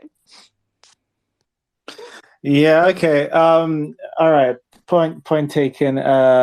We might do the 5 minute thing, just make it a bit more permanent. Just sometimes like it's difficult because like sometimes like before we did the 5 minute thing, one of the fun things about NFC is sometimes some of you go on very, very beautiful rants, and it's really enjoyable to listen to that. And then sometimes, sometimes somebody's repeating themselves It's not even the timer thing six or that's the seven. problem. It's mostly like sometimes someone will randomly push back and then you will let them push back. And when the other person wants to respond, you're like, no, no, no, no, not now. And I just feel Oh, like okay. if they're pushing Exactly. back, they're pushing back. Let them respond. If this is not time for a pushback, then when someone starts pushing back, it's no, wait till it's time for a pushback, one way or the Okay. other. Okay. I'll take that. I'll take that under. I'll take that. What do they call it? Under No, advisement. under advisement. No, I noticed that. All right. Okay. I'll watch out for that. If I'm doing that, I'm not meaning to, but I'll take that under. I'll look out for that if I'm doing that unconsciously. All right. Wayne's rants. Hi again. I think personally, I would prefer. It sounds very selfish. I would like if we had.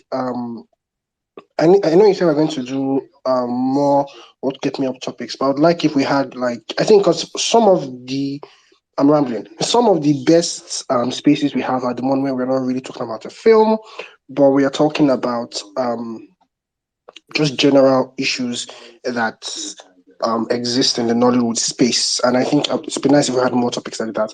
And another thing I would like is I really liked how during the first Madame Koi Koi um, film, the space, we spoke about um, like what we think we're going to see in the second one. And I think it'd be nice if we had a little more of that where maybe for instance there's a film coming out we've all seen the trailer and like just the week before the film if we can just talk a little about like expectations and what we think will happen in the film and how we feel like I just think it adds to the extra expectation before you see a film like hearing other people talk about it not like reviews but like those you guys understand English is filling me but yeah. No, okay, I hear you. Just noting it down. So almost watch some trailers and try to do predictions. Obviously, Wayne is excited to do this because he killed the last predictions. I said, look, I said, I think predictions could be fun. I'm not sure about hosting a whole ass space for predictions, but we could request predictions in the lead up to some films. yeah. If we do that, I would like not to be shamed for my You outlandish will be predictions. shamed, Esa, I want you to give me the outrageous predictions. and I will shame Let you. your imagination run. You will still be shamed. If I accept I'm not alive anymore. All right. Wow. Nollywood must change. Okay. So something just came to mind. I think next year, I want us to like, I don't know if it's okay for everyone, but I would like that we have some, writers, producers, directors on this space, and we would ask them questions, to know their thought process and, to know how they go about these things and everything will just come out bad. So I would like to know, like, do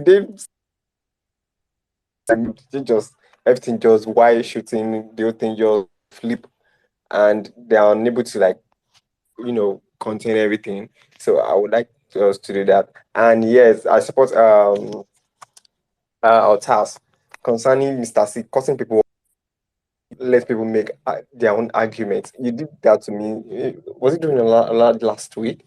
You did that, and why would you do that? You don't let people. You just cut people off. You conscious in the way you, but you do it intentionally. Actually, I believe you do it intentionally. So, Mrs. C, next year, come on board and take over. I'm Are you rooting sure for you. it's not? Are you sure it's not your network? Are you sure it's not your network that cuts you off? Because I Not my don't know. network. Anyway, how Serious. do you know what your network is Oh, doing? shade. Look. Mr. C, how can you be bullying a child? Come on, stop.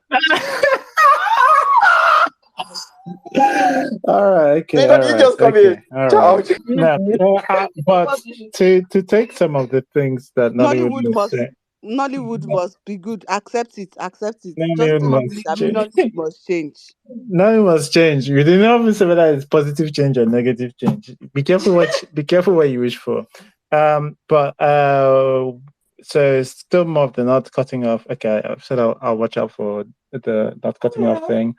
Yeah. I just say yeah. Sometimes I don't know. I imagine sometimes I do have to cut people off. But yeah, I'll just I think Otas said. Apparently, I'm not doing it fairly. Um, Aiko, do you want to? Yes, Wait? as Did I the miss primary something? person that you cut off, that now I'm used to it. I have accepted the abuse. I am now acclimated to it. It's okay. I just want to say, going forward, eh, we should continue with the entertainment of. And I am so sorry. I apologize ahead of time, Mr. C. I know I'm about to ask you to make a good sacrifice for my entertainment and for everybody's entertainment. Vanessa, can you continue to make Mrs. C's life on this space a living frustration for him? Oh yes, quite Yeah, quite gladly. And we're going sitting forward. around that will help, so you I don't love have to the Tom worry. and Jerry. Yes. Don't worry, sneak attack. I only attack you whenever you come for me. That's it. All right. So Yes, from I what know I I got, attack you, but I attack you whenever you come for me. So that's just it there. so And I not also want to thank you for creating this space. Don't cut me off. No, I'm joking. all right. So again, not cutting people off and less time for incomes. All right, got it. That's Let's. not what I said. See? That's what I. No matter how I take your side, you always do this to me. You're going to make me a villain. And you know it's always the quiet ones that comes to that turns crazy. Oh, good lord! All right. So don't make a good person turn a villain. Okay? All right. Okay. So that's you guys. You guys don't have much hope for NFC then. Like is much hope for us. Is there anything some of the things I have here the cutting off sort of incorporate predictions thing where we can. I don't know how we're going to do that one, but I'll have a think about it. How to do predictions. Um, Mrs. C hosts more. I still that one is on ice because we'll see. If I host 3 spaces, I hosted more. Yeah, is it? Yeah, you hosted like one. Is it one or two last year? Said that was. I don't know. All right. Okay. Mrs. C hosts more, and I don't know if I missed one from Not Even Must Change when his line was cutting off. Writers, producers, and directors. Oh, To that's interesting. I don't know. I did bring up a writer, producer. I brought a producer for Madame Coco. A lot of people didn't seem to like that. Yeah, no, They we were enjoyed- done with that. We were done with that. It was the producer himself, and how long it's been going on for at that point. Yeah, I mean, like, how? So, would you? But like, in terms of, I know, like, we had chapter 1 and chapter 2, then, but like, generally, I imagine this thing would be surely at least the space after the week after, or during the time of when the movie has come out. No. What I'm trying to say is that like maybe we can bring like 3 writers, 4 directors. Not like a specific movie, not like we are discussing a movie, discussing a movie. Just bring them on board, like 4 or 5. Like we ask them questions. They talk about you know how these things uh go around when they are writing, when they're developing stories, when they're shooting. Maybe that's where the problem, like just like a round table kind of. Like I want to know their thought process. Actually, I want to know what they're thinking when they do this thing. Right. So I have a question because, like, I don't think that's a bad idea. I just think we're also trying not to like cannibalize like aspects of our some of our allies and our people like inside Nollywood and even Chuck NG. And they do tend to host a bunch of those things. Do you think there's a different flavor we could personally add, or is there something you're looking for in that aspect? Or you? One thing I noticed that these platforms you mentioned, like the audience are kind of like maybe they are friends, people who really worship them, kind of close to them. They're the one who ask questions on these platforms. But yeah, I think most of us would ask questions that we know that the audience would like to know. Questions that I don't really know this person, so I don't care. I would ask questions that are important. I think that's what I think about it. Right, I see. You want to ask more acidic questions than. Wow, All right. no. Yeah. No, I hear you on that, but I think one of the reasons why, and I honestly think they serve a purpose, and it's nice for them to be kinder because I think that's some of the way you actually still get people to speak on your platform. I'm not saying they all do that, but I think if they hosted it, I don't know like the way I hosted the Madame Koikoi, if that one, if that's around the level, because like again it was more, I had the point where there's more general questions, but like I'm going to ask you sort of the more controversial parts of your film, and I'm going to at least press you enough for you to either show people that either that allow you space to either clarify or press you enough for you that if you don't answer it, people notice it. So, but like I don't. That's the best I think I can do on that aspect, and I'm wondering if how many people want to get pressed, even up to the point that I'm willing to press. Like, how many filmmakers are willing to be able to get pressed like that? Like, that's a different thing. So we've had Mildred on. Oh yeah, there are some people who absolutely take it on, and like again, like we had Obi. Yeah, we've had Obi, we've had Mildred. Earlier back in the days, AK has been on as well for Superstar. AK Mason. I think Barry was Daryl was on for what was it? His first film. Yeah, Ojukokoro, then we had the director but that was of Seven early. on We're for now Seven. blocked by Daryl. Yeah, of course. Yeah. But life happens. I just want to say, as much as I do like the idea, nobody, not most humans don't like this, and especially artists who are very, very sensitive. It's an age-old stereotype. It might not be true for everybody, but in general, they tend to be very sensitive people. Yeah, but in general, I think just to say. That yeah. like, we'll So try to have as many filmmakers as we can to do, but it's just so I don't we expect should be so many. nice. Yeah, no, you don't. We should be nicer. Like, I mean, No, tell the something. No, But just do what you do, because again, and we've always maintained that the filmmakers have a right to response. Yeah. So we don't even need to reach out. It's up to them to go, yo, I want to come and defend this. I want to come and say this, and they can hop on the space and request to speak as it is happening. But yeah, there's always that avenue open, but not from. We're not going to say, oh, film club, be nicer or temper yourself so that filmmakers are going to want to come on here, because again, primarily film club is not for the filmmakers. it's for the audience. Yeah, it's really to document the temperature of how people feel Yeah. at the time of I watching think it. people misunderstand my nice. My nice means being kind, not like you're going to I've just said the not same thing temper twice. your criticism. Like just Oyinkan, that's being. why we have you. That's why we have you. So we don't I'm not have to telling you not to temper your criticism.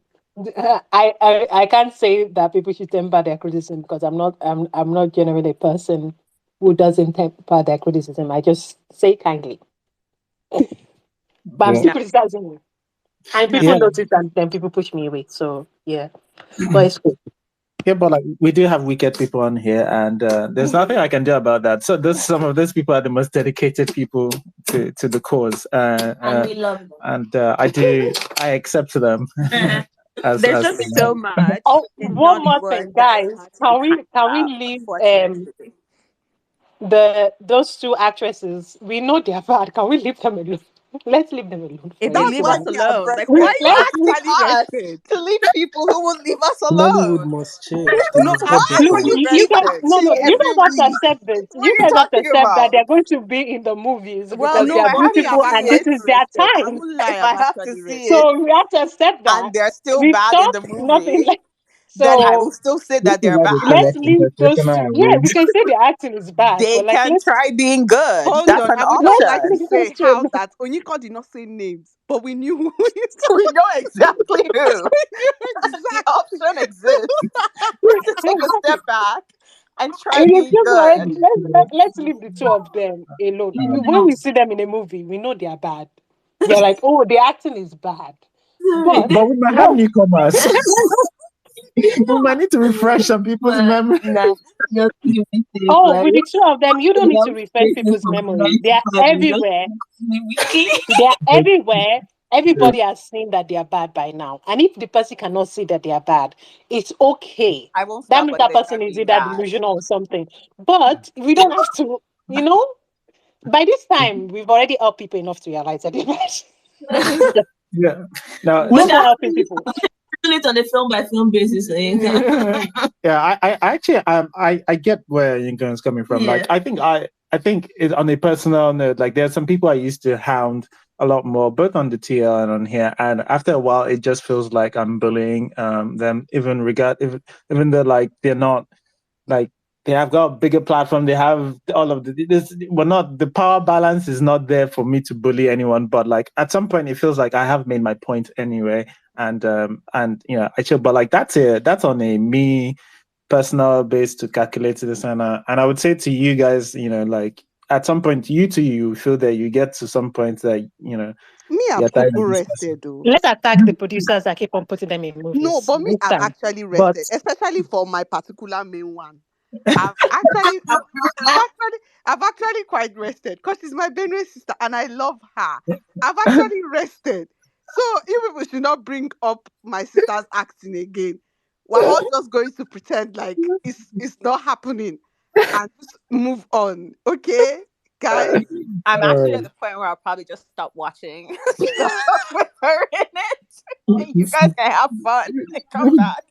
Because enough is enough, please. Uh, all right. Okay. All right. General. For our summaries, like I'm gonna have to listen to. I can't believe I didn't listen to this. Is poor form, but it will be interesting to listen to last year's year in review. But what are you hoping? What are your expectations for 2024? Generally, I don't like the trajectory of where we're going. It's not looking particularly great. But I want to hear from you guys, obviously. All right. We're back to the queue now. And So Wow, so annoying. And this is why arbitrary. they So say you should not host arbitrary. this Nati many. Wait, is back. Muted. Okay, all right. So, I think we start with Nollywood Must Change.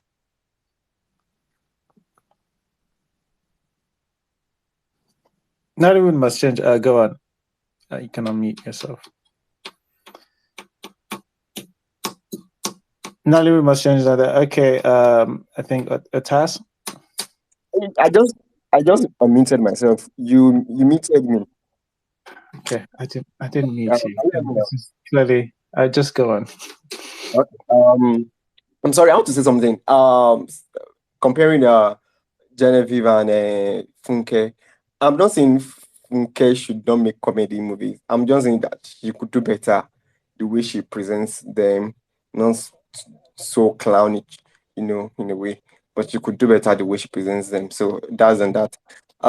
Regarding next year, maybe I should wait till next week when I see is it Black Sheep or what is it? Is it Black Vessel or what's his name? Blood vessel, blood vessel. Blood has to be inside, so it's gritty. It's looking like it would be good actually. Maybe I'm expecting too much actually. So I think Nollywood is not going to get better next year because all the movies we're going to see next year, they've done them this year.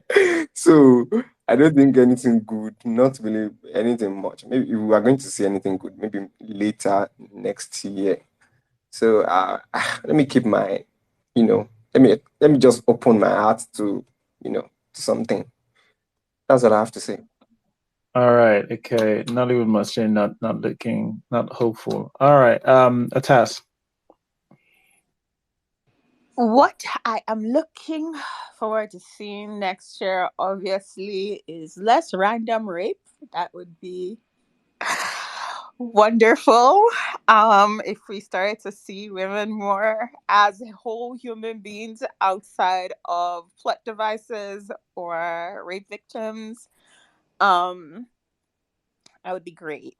And then a better exploration of love, man. The way we tell love stories is so toxic, and that is a reflection of our society, guys. Like, we are in deep shit. It's just, and I'm not saying tell it the way Hollywood tells it. I am sure that we can tell our own love stories, good love stories, non-toxic love stories. Like we did that with the one where she dies at the end. Sorry, I'm bad with movie names, so I will remember the plot word for word. What's his name? Where he's shy and then he loves this girl. His best friend is hitting on her, whatever, and then she dies in the end because the best friend kills him. What's the name? It's with Latif, I think. But that one, The Grill. yeah, the grill. Love story there is simple, it's cute.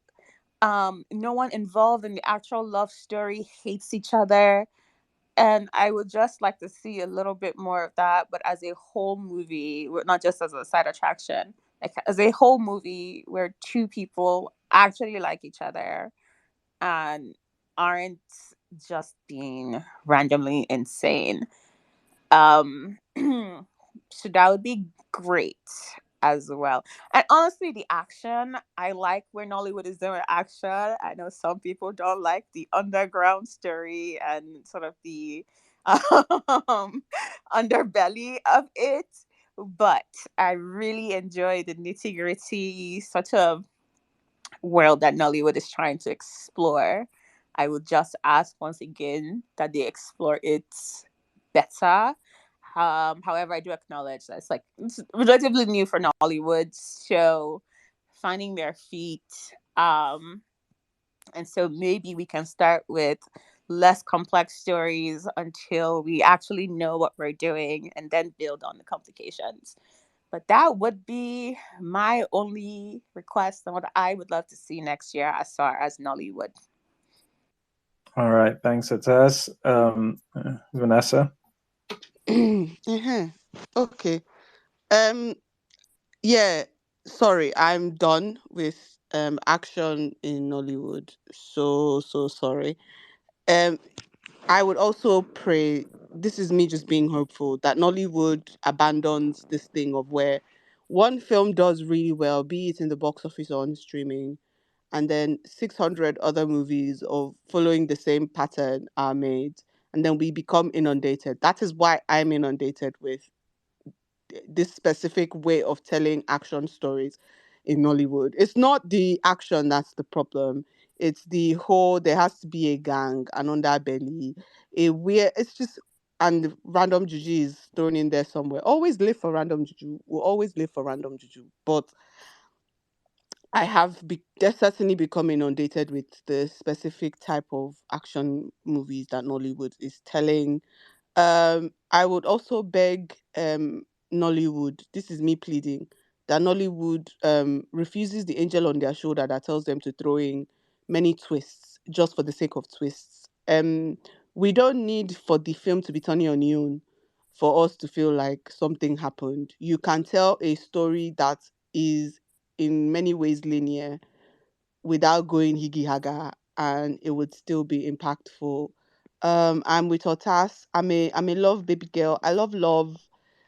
Please, Nollywood, can we tell actual romances that don't have extra unnecessary drama for the sake of, again, unnecessary twists and turns? I just want to meet two people who meet each other and watch them fall in love with each other beyond surface level reasons.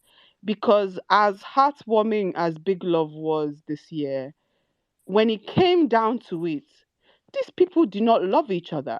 And so, how was I supposed to fall in love with people who apparently were falling in love but didn't love each other? Because when one of the characters was asked why he loves the person, he could not give one reason why he apparently loved the woman I'm supposed to believe he's so madly in love with. I just want to watch people fall in love and actually show us them falling in love.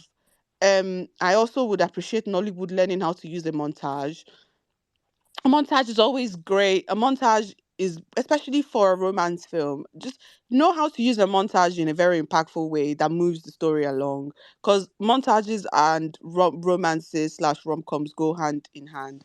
And when used, just make for a wonderful enjoyment of a romance. So yeah, please, more romances. Also, Nollywood, I would appreciate. I'm not trying to take food off of people's table or tell people not to have jobs like I was accused in the summer of 2022 by comedians around the world. But I but I would just like to say, can we not give the same 10 to 20 people roles for films? We have a vast tongue-in-cheek, I'm gonna say this, black book of actors and performers in Nollywood who I believe can be leading men. And case in point, YouTube. You can find them on YouTube. I cannot believe that Maurice Sam has not been chosen to be a leading man for a Netflix or Prime Video romance, because that man is the king of YouTube Nollywood. And every day that man is falling in love with another woman. Sometimes in one day he has fallen in love with 4 different women on YouTube and proposed to all of them. And I believe him wholeheartedly. So, so I would appreciate it if Nollywood does not keep forcing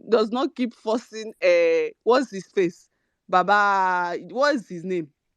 The guy from Blood Sisters. Kí lorúkọ man yẹn? That is in all the films in Nollywood at this point. Deyemi. What's Deyemi Okolawon, they should please. It's okay. Very Deyemi mo, is all right. Not trying to take food off of Deyemi's table. I just don't want to see Deyemi as the love interest for anybody anymore. There's sexy men. I'm sorry, Nollywood needs to identify leading men and leading women. Nonso Basi exists. Vine Olugu exists. Beautiful young men who can get me to fall in love with them and get women to fall in love with them on screen. I just want us to explore more with our actors and performers. Nollywood, please hire writers, and if you can seek out people to review slash read your scripts for you, just to help you get somewhere before you actually put the film out and make the film, and then you now start coming down our throats for telling you that what you wrote did not have it. Just I know I'm sounding a bit hopeful, but I'm just begging, guys, because I'm fatigued and I would like some enjoyment next year. All right, it's quite a summary and quite a hope. Wish you all the best with all your wishes. I know. Yeah. All right. They still have blood vessels. They have blood vessels See, coming out. that blood vessel, God where people, I'm very 50-50 on whether I'm showing up for that space or if I'm watching that film at all. All right. Okay. Right. Taz, is it quick? Yeah, of course.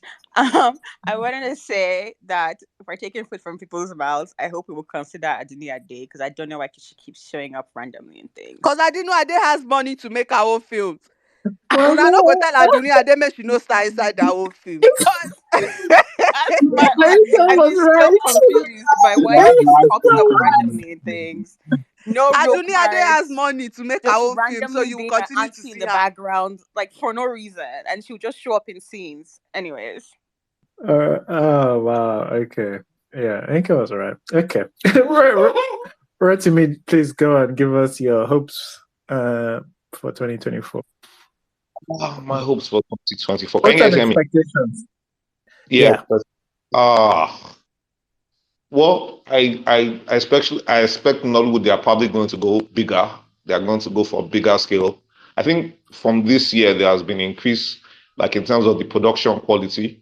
I think that is going to become more of a mainstay. I think we might have the problems with story, but I think that production wise we're going to move up. We're going to try and increase our production quality.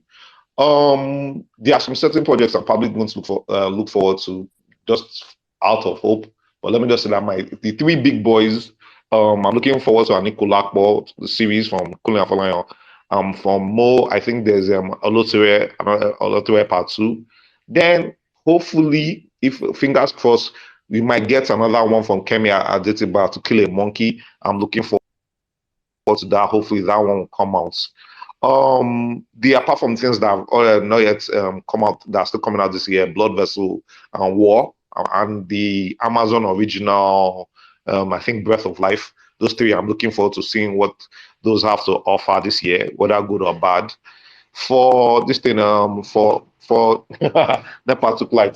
So for just from smaller movies, there's Over the Bridge from Tolu Ajayi, A Quiet Monday from our friend Dika.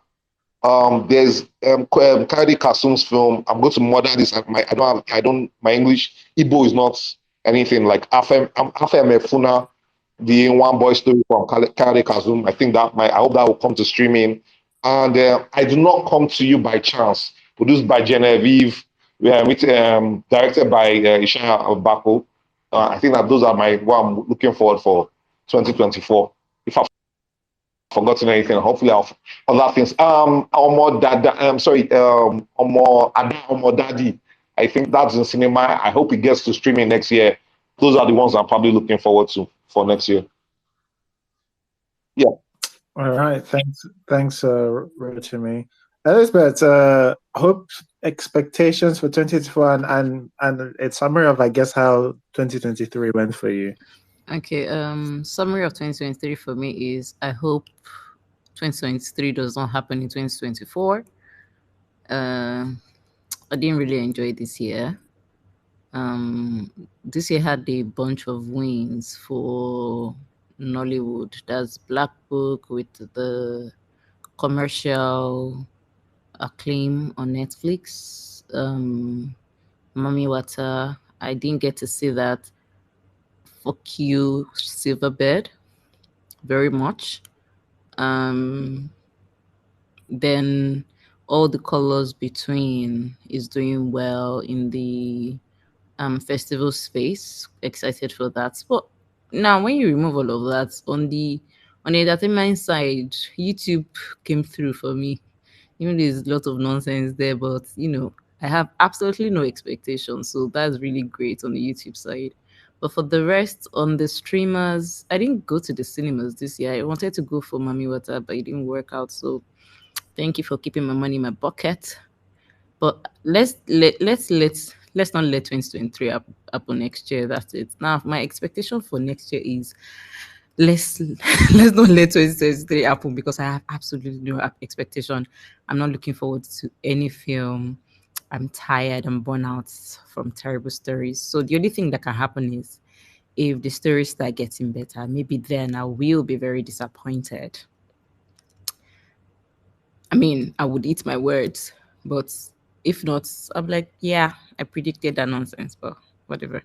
That's my expectation and round up. All right. Thanks, Elizabeth. Wayne's Rants, do you want to give us your Summary of 2023, your and your predictions slash expectations for 2024. Thank you so much. My expectation for 2024. Hopefully, I visit Nigeria 2024. So my expectation is actually not a lot. I want to get to see a lot of films in the cinema, and I don't want anything big. Like I just want to watch a film that I enjoy, right?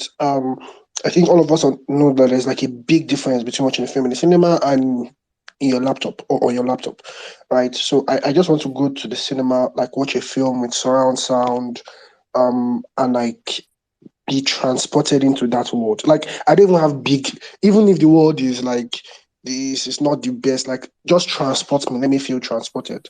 Um, they were talking about Vanessa said it, and I'm a big love like whenever I'm like my life is just going down the drain, I just pick like two rom-coms or two romance films and just watch it, and like I feel like I can, you know, move Mars. So yes, one or two good romance films where like y- you know how like Adeswa and what's the name of this guy? Banky had um so much chemistry. I'm trying to remember the film. I don't think is Wedding Party. I can't remember. But like where or let me know that you know how like Fowles and Simi had so much chemistry that everyone was like these people have to be dating. I want a film where you watch the film The and film you you are go on. looking for is Adeswa and Kulen Remy. What film is that? Ah, go and watch Falling. Pauline. Oh, Falling, the one they were singing. Oh, yes. Sorry, thank you. In my head, thank you. That's the one I was looking for. Okay, and like you just want to go and check outside. Are they really dating? That's what I want. I want to watch a film and be like, these people, this kiss cannot be fake. These people are dating in real Want life. That's people just to what I scatter. It man. was a little scattered marriage. You people see this is my problem. You people lack commitment. You people lack Guys, I'm commitment done. to the genre of romance. We will make our submission on the case against marriage in Nollywood, to be honest. We actually need to do a space on it because why this is the problem. You people lack a commitment to the romance genre. Every time Hollywood does serious romances, there must to be chasing rumors. Has to be. It goes in hand in hand. Man, They Oscar all Isaac and test Jessica each other. Chastain on the red carpet. Yeah. Give me You do that. realize a lot of those classic movies, especially in the 90s and 30s, they actually all had affairs with each other. And that's okay. There's nothing wrong. Okay, are you There's pushing me nothing wrong hijack? with How that one affairs, they concern you? guys. How that one they Guys, Apologize Lindsay and concern after. Mrs. T are married. Let's not talk about affairs, please. Yeah. Please, Wednesday, please go on. Finish round up, please. Oh no, I'm done. They just took over. I'm actually done. All right. Okay. All right. And next, Pearl, please. Pearl. Present, sir. Okay. Oh Your yeah. summary of 2023 and then your hope and expectations for 2024. Okay. I guess my summary is what it is, right? Like, I think in some ways we made strides, and in some ways we kind of remained like stagnant or even got worse. Stories were kind of crazy, but you know, the technical aspect, I think maybe there was some, maybe it got better in some ways. I think I've already said that, you know, I feel like more people are watching Nollywood films, so that's good. Um, I don't know, but let me just move to like hopes, expect not so much expectation as hope. So I just hope for a general like change in attitude from the filmmakers. Sometimes I get the vibe that it's like while you guys are there talking about whatever we did or didn't do or get right or didn't, we've moved on to our next project. Thank you very much for watching our whatever you've given us the money to do our next thing. We've already forgotten all about it. I've actually heard this like said. So I hope that, you know, and also, you know, just a general appreciation for the place of criticism and just a departure from this feeling of effort is to be applauded, like we tried, and that should be enough. The fact that, I mean, that's good, like there's nothing wrong with trying, and yes, every effort should be applauded, but that cannot be the end of the discussion about a film. They tried. It cannot be, So I would also like a change of attitude regarding the how do I say this? There seems to be like this thinking that if it's commercially successful, it cannot be art, and if it's art, it has a small space where it can exist, and it cannot be commercially like successful. I would really like us to like move away, and that's from the parts of both the filmmakers and the audience, So I think that there's a real there doesn't need to be a division between art and successful or commercially successful films. I would like to see better dialogue. We really don't make any effort with the dialogue. Like when I say like none, we don't even, I'm talking about on a very fundamental level of how dialogue functions, like just the way people talk and just the psychology behind what people say when they say the things that they say. I don't think that like our writers really think about stuff like that, and it would really help with the writing, and whatever. Our dialogue is just kind of basic to the extent that when somebody says share the groundnut, we celebrate, because it's so basic that there's not very much to celebrate. And then I hope for the audience to just be more discerning, and that includes all of us, like every day I'm learning, every day I'm here, every time I'm having to like revise my opinion based on just what I didn't know that I know now. Sometimes I'm ignorant about something and I have an opinion as on the basis of that ignorance. But just in general, I really like for the audience to be more discerning what is a good film, and so that we can also, as a result, be more demanding of the filmmakers, so that because this complacency that is happening, where it's like it keeps getting put on the audience, and the audience continues to reinforce that by the films that they choose to go see in the cinema, and it looks like most times not very good movies are rewarded, and it emboldens those filmmakers to continue to make those kinds of films. I'd like to see like better cinema attendance, and I don't know how we make that happen, and I don't know if the availability of the streamers, which is a good thing, but also as far as cinema is not a good thing. As far as our movies, we go to see American movies in the cinema, but not so much our Nollywood movies, because they're all over like the streaming platforms. And I would also like for these streaming platforms to not just take everything, Then I would like for our filmmakers to like do more research. Sometimes we talk so much about how hard films are to make, and it's true. We talk about money, budget, technical this and that, and it's true. And then every once in a while, you just see some staggering nonsense that has nothing to do with any of that. It's just plain carelessness and lack of research. Like I was talking with my friend, was it 2 days ago, about Madam Koi Koi, and we're talking about just some things that were just careless for no reason.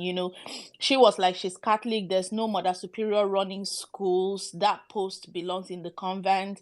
She thought, like, we're talking about how why were students wearing day wear to bed, why were all of them having the same check color. Anybody who went to a boarding school could have sorted these things out for you like real quick. So it's not everything that is about budget or excuses or this or that. Sometimes like it's just carelessness. I want to see Mami Water available, however, whatever form that happens. I hope like after the incredible success that it's had globally and still enjoying, I hope that maybe they reconsider bringing it back to the cinema in Nigeria and then eventually to the streaming platforms. And then I would like to see the kind of success that Mami Water and the Black Book, to varying degrees and on varying parameters, I suppose, but the kind of just global like success that and recognition that it's brought to the industry in its specific like niches, because those are two like very different movies, and whether you like one or the other or both or neither, but what they've both done as far as like our reputation for the industry, I think it's been incredible. I think that's that. All right, thanks, Pearl.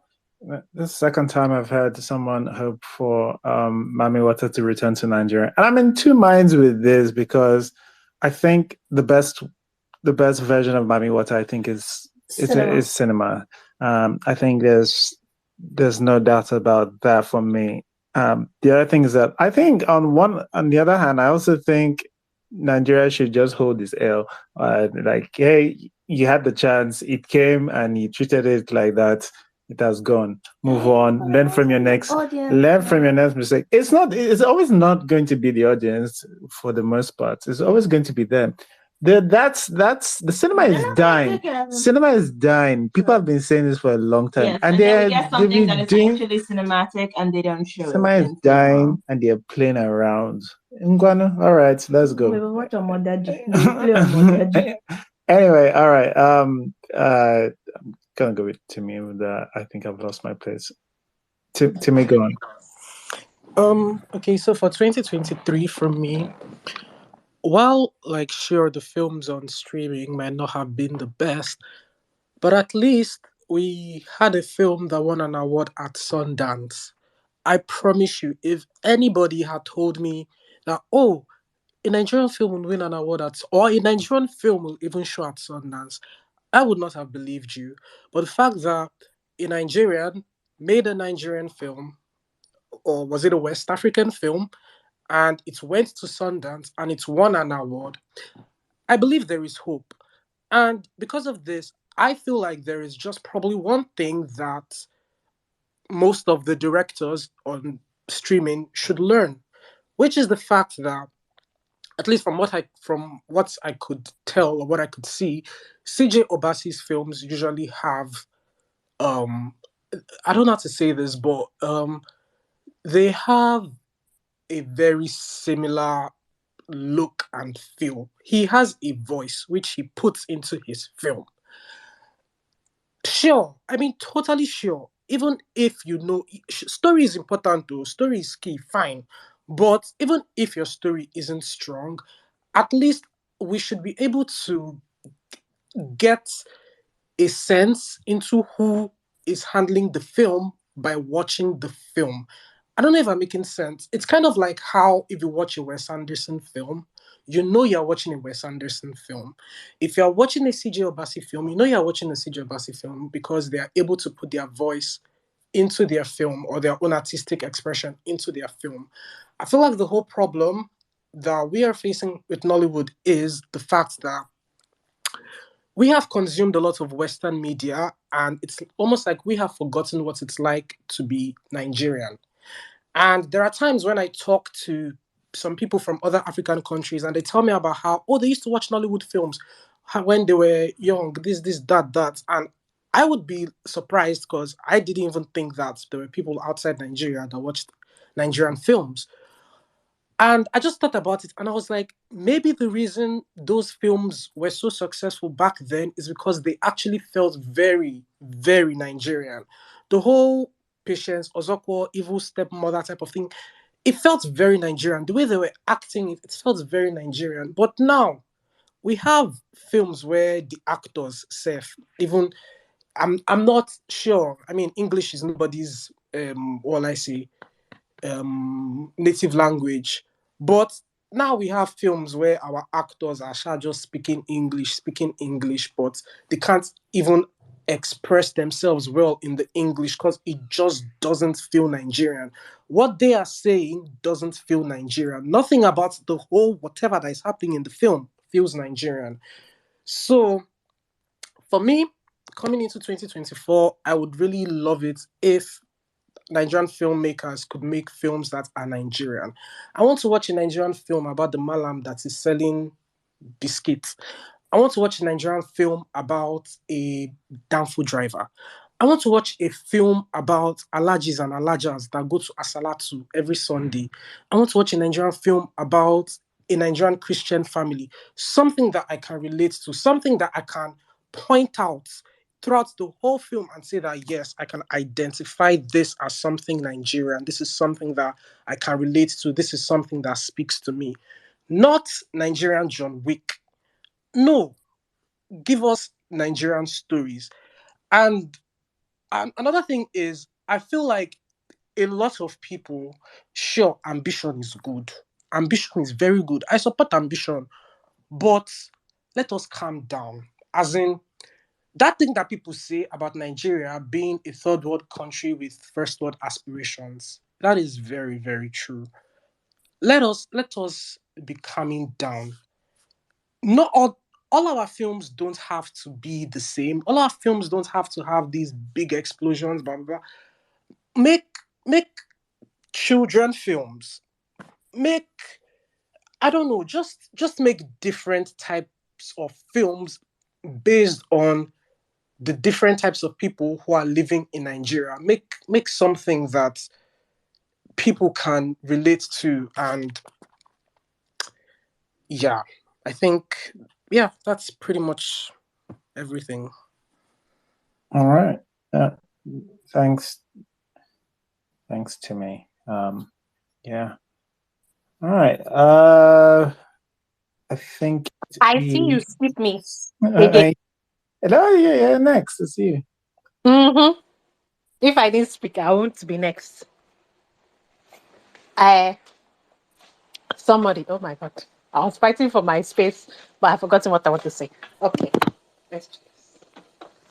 Okay, so my expectations. Now, expectation is like based on what the trend I see is going on. And then I'll talk about my hopes. My expectation, I see more big budget streamers coming in, because if indeed you just have to give them the same reason why like there's a lot of Korean stuff on Netflix all of a sudden, and bye bye Drama Fever. We love Drama Fever. Is because it's cheaper. It's like cheaper. They don't you Netflix can give them a cheaper amount of money than the hundreds of millions of dollars that Hollywood requires for a film. And then they just require like a couple of millions, a couple of tens of millions. And then they get to make great shows, all the shows and all that stuff, and make a lot of profit from that. The profit margin is bigger. And since they give 1 million to a Nigerian, and the Nigerian can also provide a bigger profit margin, I feel like this is what we're going to see. We're just going to see some $1 million movie budget given to a Nigerian movie, given to Nigerian filmmakers, and more on streaming. So more those John Wick looking like an American movie, but with some Nigerian elements. That's what I expect. I expect more like Far From Home, more things that are just basically American copies into Nigeria. Right, it's not like wearing Nigerian. It's not like American something wearing Nigerian flavors, or Nigerian something wearing American flavors. This one is just basically American, just set in Nigeria. I also see a trend just because also the Oscars now wants to do like foreign language. It forces more people to try, probably, especially if people want to have the prestige. They're going to make more indigenous language movies, right? And that's a good thing, I think. I don't know, I'm not sure, but it might be a good thing. But I also see a trend of like the movies of Yahoo Plus, the people who are making movies primarily for Nigerian audiences, and just like they only kind of expect Nigerians to watch it. They don't really care about foreign audiences. And I personally think that's the better way to go. Because who cares about what we think? They didn't care about what we think when they were making their stuff. And then we had to accommodate to their ways of thinking. They should also be able to accommodate to the ways of other people's thinking in the world. At least know that other people in the world have different types of thinking than you. So I think that's a good thing on the positive side, that is pushing against the old like copy America, just be an American copycat or a Western copycat. There is a movement that at least knows that like who are we making these movies for? And you see that also in Korea too. Like there's sometimes when I watch Korean shit, I'm like, this is primarily made for Western something. And there's sometimes I'm like watching it and I'm like, this is very much made for Korean something. And I think that should also happen. Uh, what other thing? My hopes. I am with Timmy in saying that this is my hope. I don't think it might happen. It might happen, it might not. Where like stories should diversify in Nigeria. I don't think we should say who should and what should make it into streaming. I don't care whatever movie makes it into streaming. I just care about like the diverseness of movies and the diverseness of stories. And yeah, I want to see more stories about the people that we don't make stories about anymore. We don't make stories about like the poor person down the street, or we typically now there's a change. Yes, we don't make stories about the 1% as much anymore. There was a time that was just dominating, and now it's now trickling down to the middle class. But like maybe we should make some more things about the lower middle class, and not necessarily where they go to be. They get taken out of their lower middle class lifestyle, and then they get into like higher middle class and make a lot of money. Not that type, like just the typical everyday type of stories. And like we should make more research into, if we're going to make movies about our past, we actually have to conduct and go meet like historians. If we want to make more historical, real based movies, that's an hope. I wish. I hope for more diverse stories about more diverse people within Nigeria. We should even make movies about like minority groups in Nigeria, and I do mean minority, like minority ethnic groups. I don't mean like the big three. That like we can talk about their stories. We can talk about their ancient kingdoms. We can even just talk about things like just make those type of stories. I wish more and more and more will come up. And I wish Nigerians will trust enough in their Nigerian views and ways and just make it. Just make it. The, even the best movie, not everybody's ever going to like it. I know it's easier said than done. Not everybody's ever going to like it. Just make your movie. Make it and put it out. That's it. That's my hope for 2020.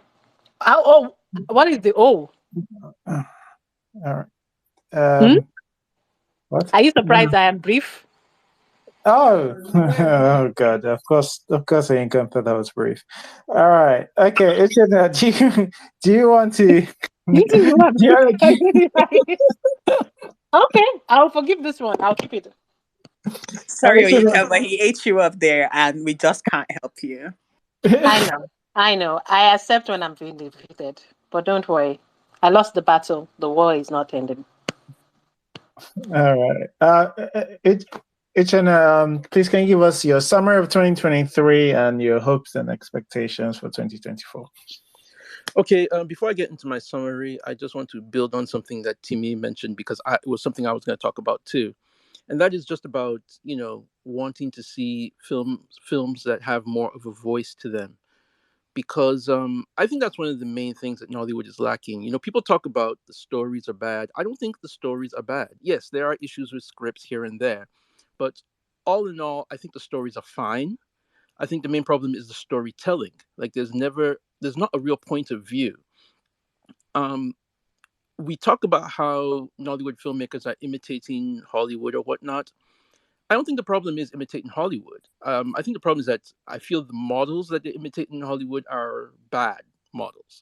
Like when we talk about something like Black Book, I don't think the problem with Black Book is that it seemed too foreign or it seemed like John Wick. I think it didn't seem enough like John Wick. That's the problem. Like a lot of these movies to me, like the big budget stuff, the big spectacles that we're going for, a lot of them seem to they often tend to look and feel like straight to video action movies from the 1990s. Like they don't feel modern to me. I feel as if, a lot of these filmmakers are sort of imitating the style that they watched in Hollywood movies in the 1980s and 90s. So I mean, like, I'd be fine with a movie that imitates John Wick if it did it well. So when people talk about, wanting us to tell Nigerian stories, I never really know exactly what that means. Like, I know what they do mean, but at the same time, I don't really like that characterization because everybody's Nigerian story is different. So for me, it's not about wanting to tell Nigerian stories. It's about I want them to tell a story with a vision that is unique to a particular filmmaker. Like when I watched that trailer for Blood Vessel, I was impressed at the scale of it. I looked at it, and the first thing that came to my mind is, man, these people are spending money. That's awesome. But I mean, I don't want to judge a movie that hasn't come out yet, but I just look at it and I don't see a point of view. It looks very generic to me, and I just want something that has more of a point of view to it. You mentioned, actually, I think, or was it you mentioned? Yeah, you did mention, Mr. C, that cinema culture is dying, and that's something I'm very concerned about, because right now I view the Nigerian cinemas as a dead end.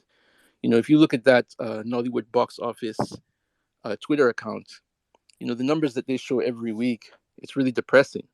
It's just you know, putting your movie in the cinema is just like putting it into the grave at this point. And I think a big problem with that is that in the age of streaming, audiences have been conditioned to expect a certain level of spectacle when they go to the cinema. You know, all these smaller stories, they're happy to watch that at home. But if you want somebody to leave their home and go to a cinema and pay however much, they want something big.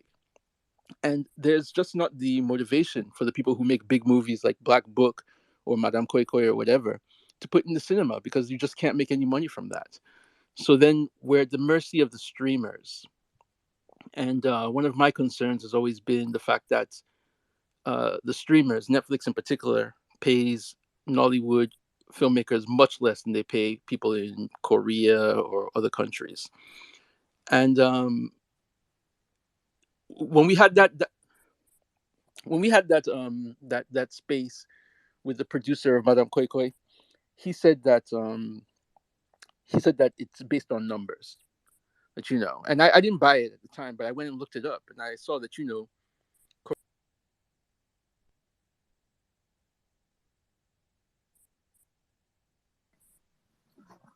Have we lost Regina?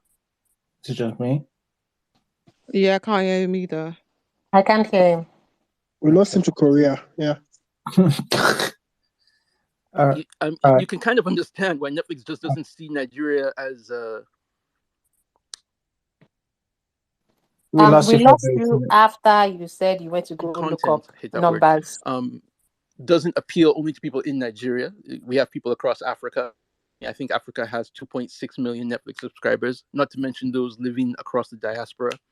So basically what I'm saying there is what I hope to see next year is the expansion of the Nollywood audience that allows the movies to grow more. You know, that's why I know Nollywood Fellow.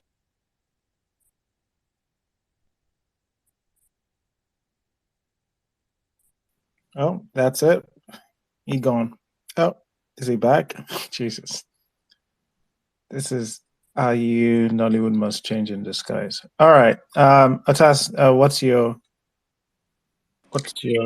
Well, it's actually more so a pushback, a response for Uchina. Because while everyone's Nigerian story is different, there is a Nigerian perspective, just like there is an American perspective or Korean perspective. Regardless of the different Korean stories that Korean cinema tells, you are never lost that these are Korean people living in Korea, doing their Korean things and telling different stories. And that's why I think it was Wayne who gave different examples of Nigerian stories that you could tell.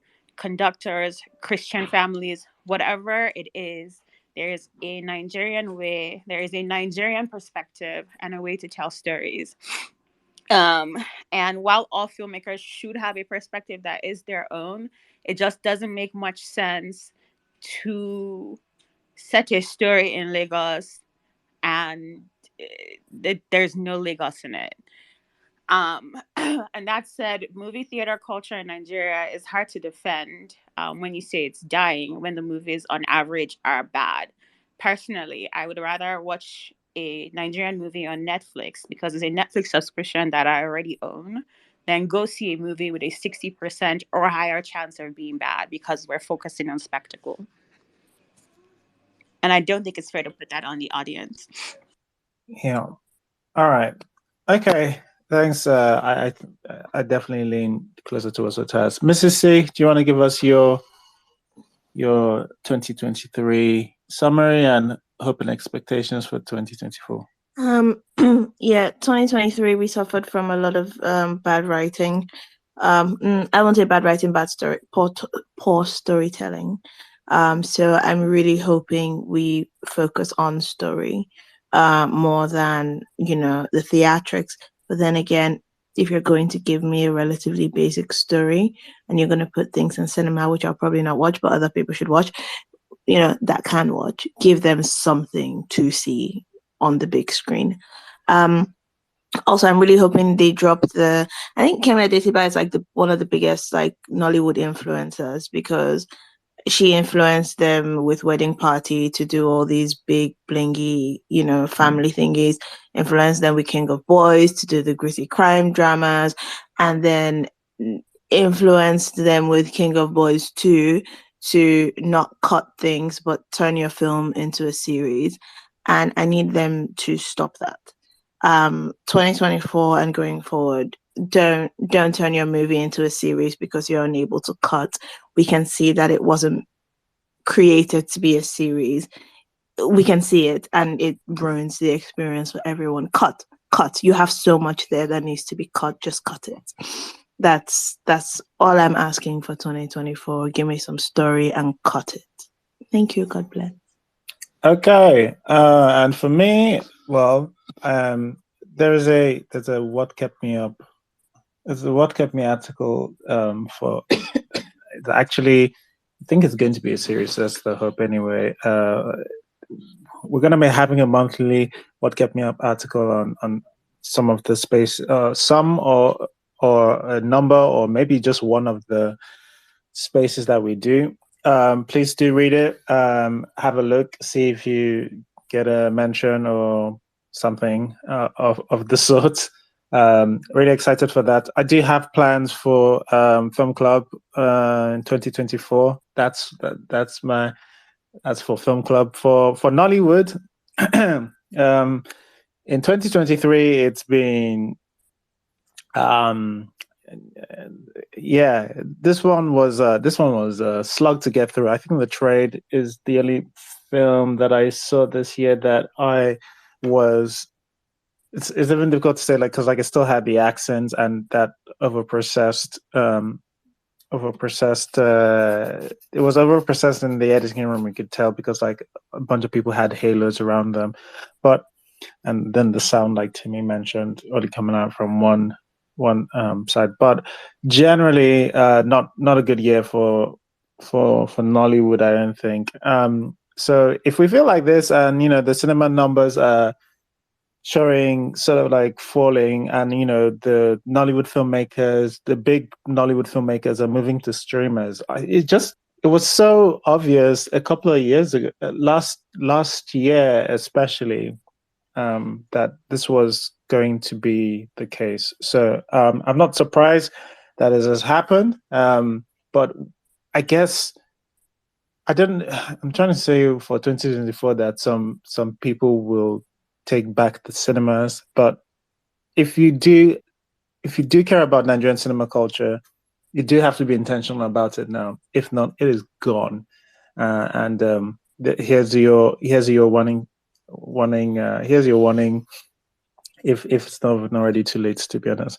But yeah, I don't really have expectations for Nollywood. I just go. I know I asked all of you, but I just take it as it comes, my G. I know hopes, no hopes. So Jesus, did you see this year? Fantasy. Do you remember 2022? 2022. I don't have fantasies. I don't have fantasies. Actually, I guess I'm looking out for some. There are a handful of filmmakers that I'm looking out for. I'm hoping their series comes out with something. I'm hoping some of the S16 guys come up with something for us in 2024. And just a couple others, even like some people that I don't always love their movies, but like I feel like they're pushing in the right way. I hope they come up with stuff. But yeah, all right. Before we say our goodbyes, Timmy, what?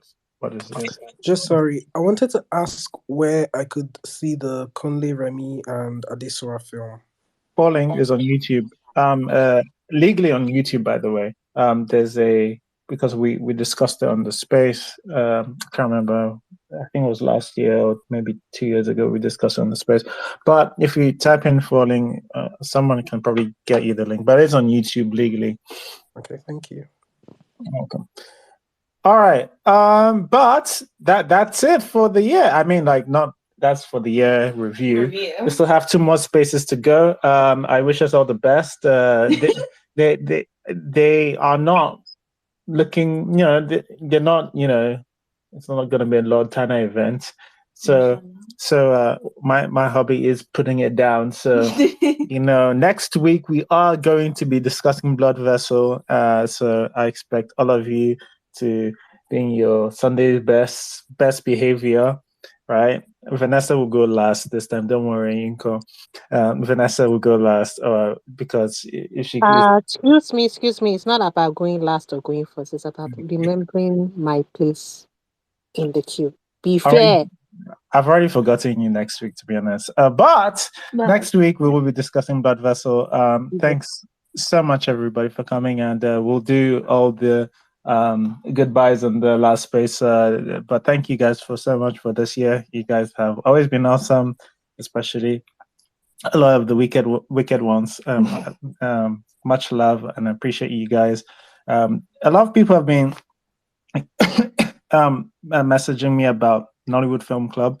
Is absolutely nothing without you guys, and I completely appreciate you guys, and thank you guys for making this what it is. And we'll see you next week, though. Thanks, everyone. Thank you, everybody. Enjoy Bye, the rest of your guys. day. Bye.